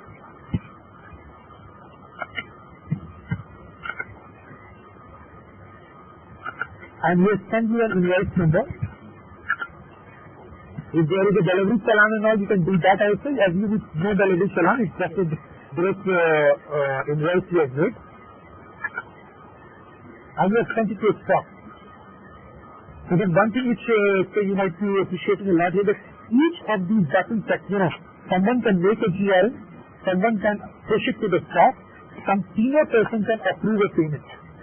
So each of these buttons are access control. We do not want everybody else to be doing everything. So now if I open the same purchase order number 2860,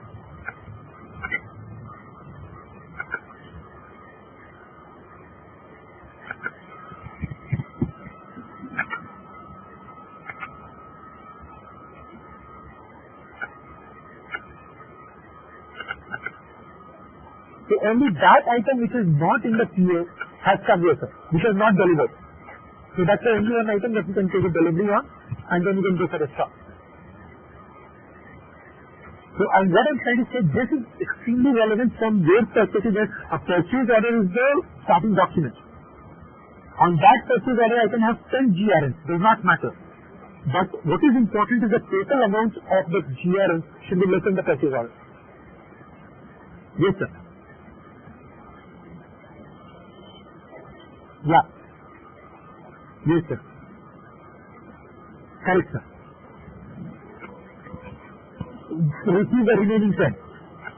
What you can do is you can go to the purchase order and just I open the purchase order and close that purchase order. In fact, there are 2 things which are happening, sir. It gets automatically escaped if you have not delivered within 30 days or whatever PA validity date.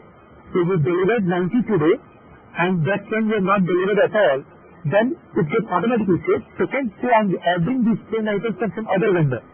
So I don't want 10 to come from here and then send from the original supplier as well. So I can discard this PO after that. So then no deliveries can be made against this purchase order once we have closed this purchase order. Please tell me, sir. Yes, sir.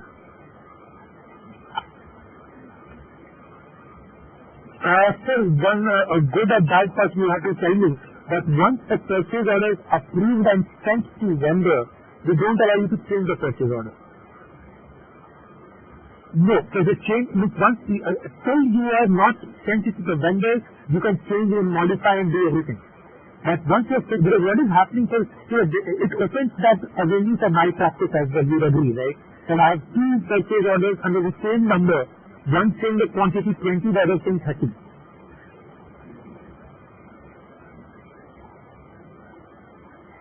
Yeah.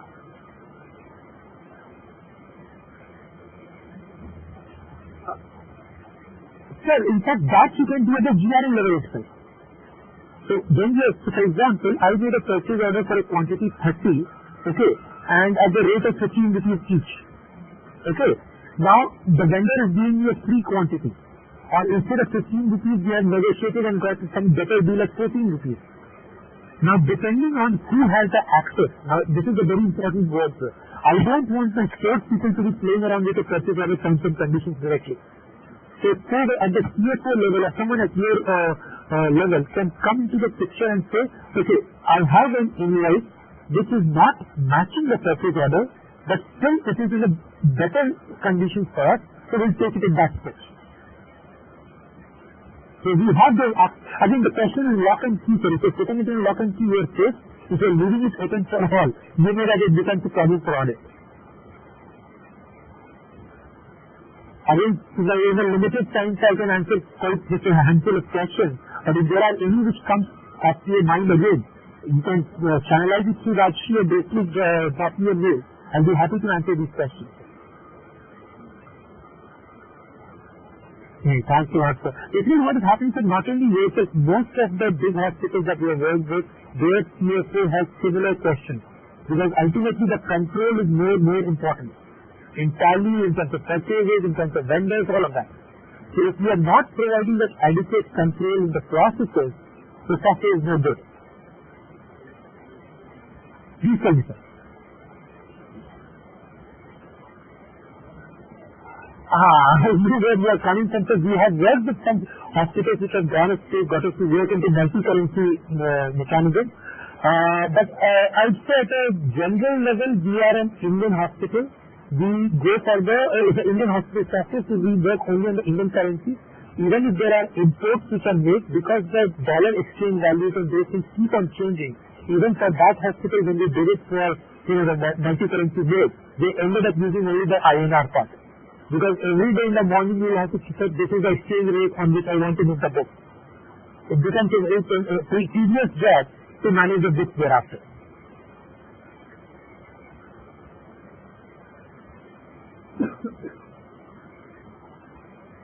Yes, sir. This software is not sold anywhere outside India.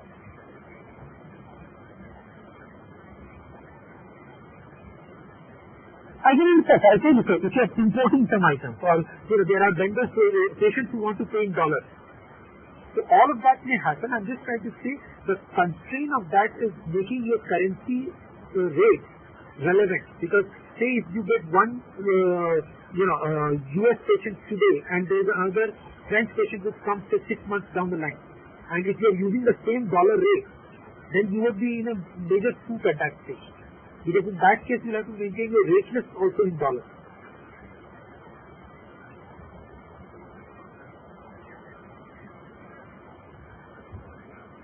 Medical tourism.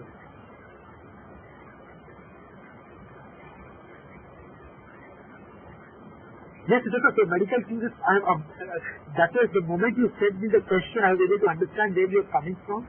Whether you talk about medical tourism, whether you talk, we have worked in those areas. And, yes.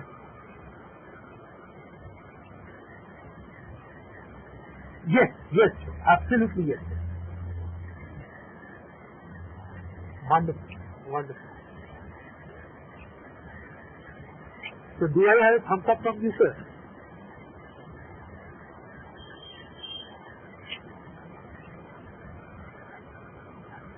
Sure, sir. I'd love to do that. Can I do this at the two parts? I can send across some screenshots. Because asset management, you would know, is a fairly detailed module in itself, right? So you are looking for an asset accounting entry in Tally, or you want to see the process flow? Okay. Broadly, I'll tell you something, without going into the details, 3-4 things are happening. One, when you are making an capital asset purchase, just let me go from the product directly. When you are making a capital asset purchase, there is a purchase cycle that comes into picture. So there will be somebody who makes a request for that asset, there will be a justification, there is an installation, and all of that happens. Okay? Second part is when the asset is purchased, there will be an allocation of that asset. So this is sent to this profit center, sent to this cost center, and so on and so forth. Thereafter, there will be an A&C side of it. They would say that this asset is planned on this kind of asset, AMC is valid until this period. Okay. So, and they say there is an asset maintenance part of it. So this asset breaks down. On this is the amount of cost we have spent. If we have spent it outside, this is the cycle we are using it. So all of this, so what are the assets which are broken down, which are the assets which are, where are different assets, which are the assets which are to be spent for repair, all of that can be generated straight from the system. So this is on the asset accounting side. Plus, if you talk from the discharge side, especially on the asset condemnation. So there might be some assets, say there are 3 ECG machines that we had, which we have sent to third floor, second floor, and now OPD, out of which one ECG has to be written off. So that discharge, material discharge module is also available with us. Please tell me, sir. Yes, sir. Yes, sir. I get it, sir. In fact, that bit of the question I didn't realize. The depreciation is something which we leave it for the accounting directly. We don't calculate the depreciation in the system. What we do is mark and the book value is where we maintain the assets in the system. We will call it as a defect, but from the accounting perspective, what we have realized that we have depreciation, sometimes there are straight line balances, there are reducing balances, and those costs are still done in tally and whatever the accounting systems directly. In software, we do it on the book value of the asset, or surface value of the asset. So when we are discarding the material, it says what is the surface value and what is the value we are discarding today directly on. So that becomes my net depreciation. Year on year, or linear method of depreciation, we are not adapting in the product per se. Yes, this is done outside the system.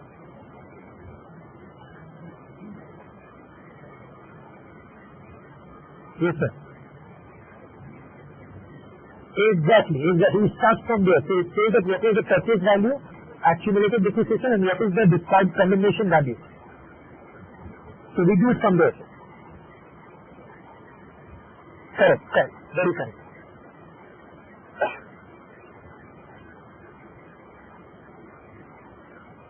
Perfect. So how does it look like, sir, so far?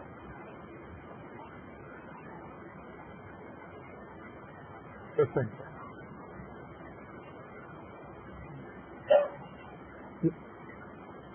Yes, sir.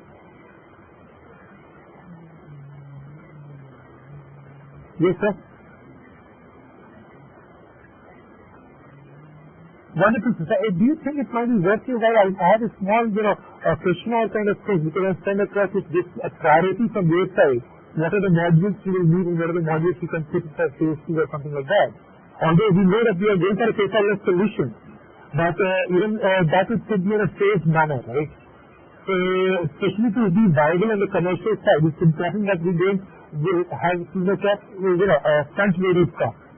So, if you could help me on that, I can send across a quick questionnaire on which you can put a tick and cross. And then I can prepare a proposal which will be much more relevant to you.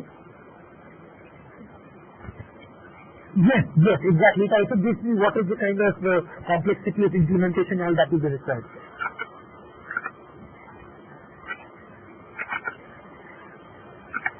Wonderful. So you can expect that the first thing on your mail on Monday, and maybe by Monday evening we'll have a proposal. Yes, sir.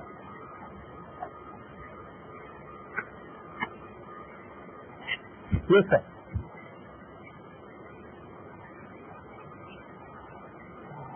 Okay, sir. I think it's a very, very important question because it goes into the philosophy of our product. We do not use the word module at all in our discussion. We like to use the word process much more than that.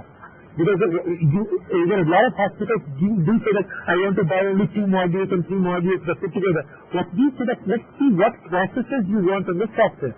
So for example, you said capital asset purchases or the asset management is a process, I would still do outside the system. The billing as a process I want to do completely in the system. For within billing, you can say OP billing, IT billing, data billing, this is a cash billing, package billing, so on and so forth. We don't want to count modules like that because that is clearly unfair to the customer. What we want to believe that if you are going to digitize your word processes, these are the different word processes which we will give it to you. If you don't want to do the software at all in the ward, these processes go out of the system. So the approach may certainly get used to my terminology a bit, but you won't see us speaking modules at all. We'll be speaking more processing again. Because that is the key for the hospital, I believe. Perfect. So expect the questionnaire to you shortly, and we'll take the proposal and take it forward from there. Okay? So thanks a lot for your time. It was a very patient hearing from your team, and the questions itself allowed us a lot more discussions too. And if there are any further questions, please feel free to send me a mail. I'll be happy to answer that.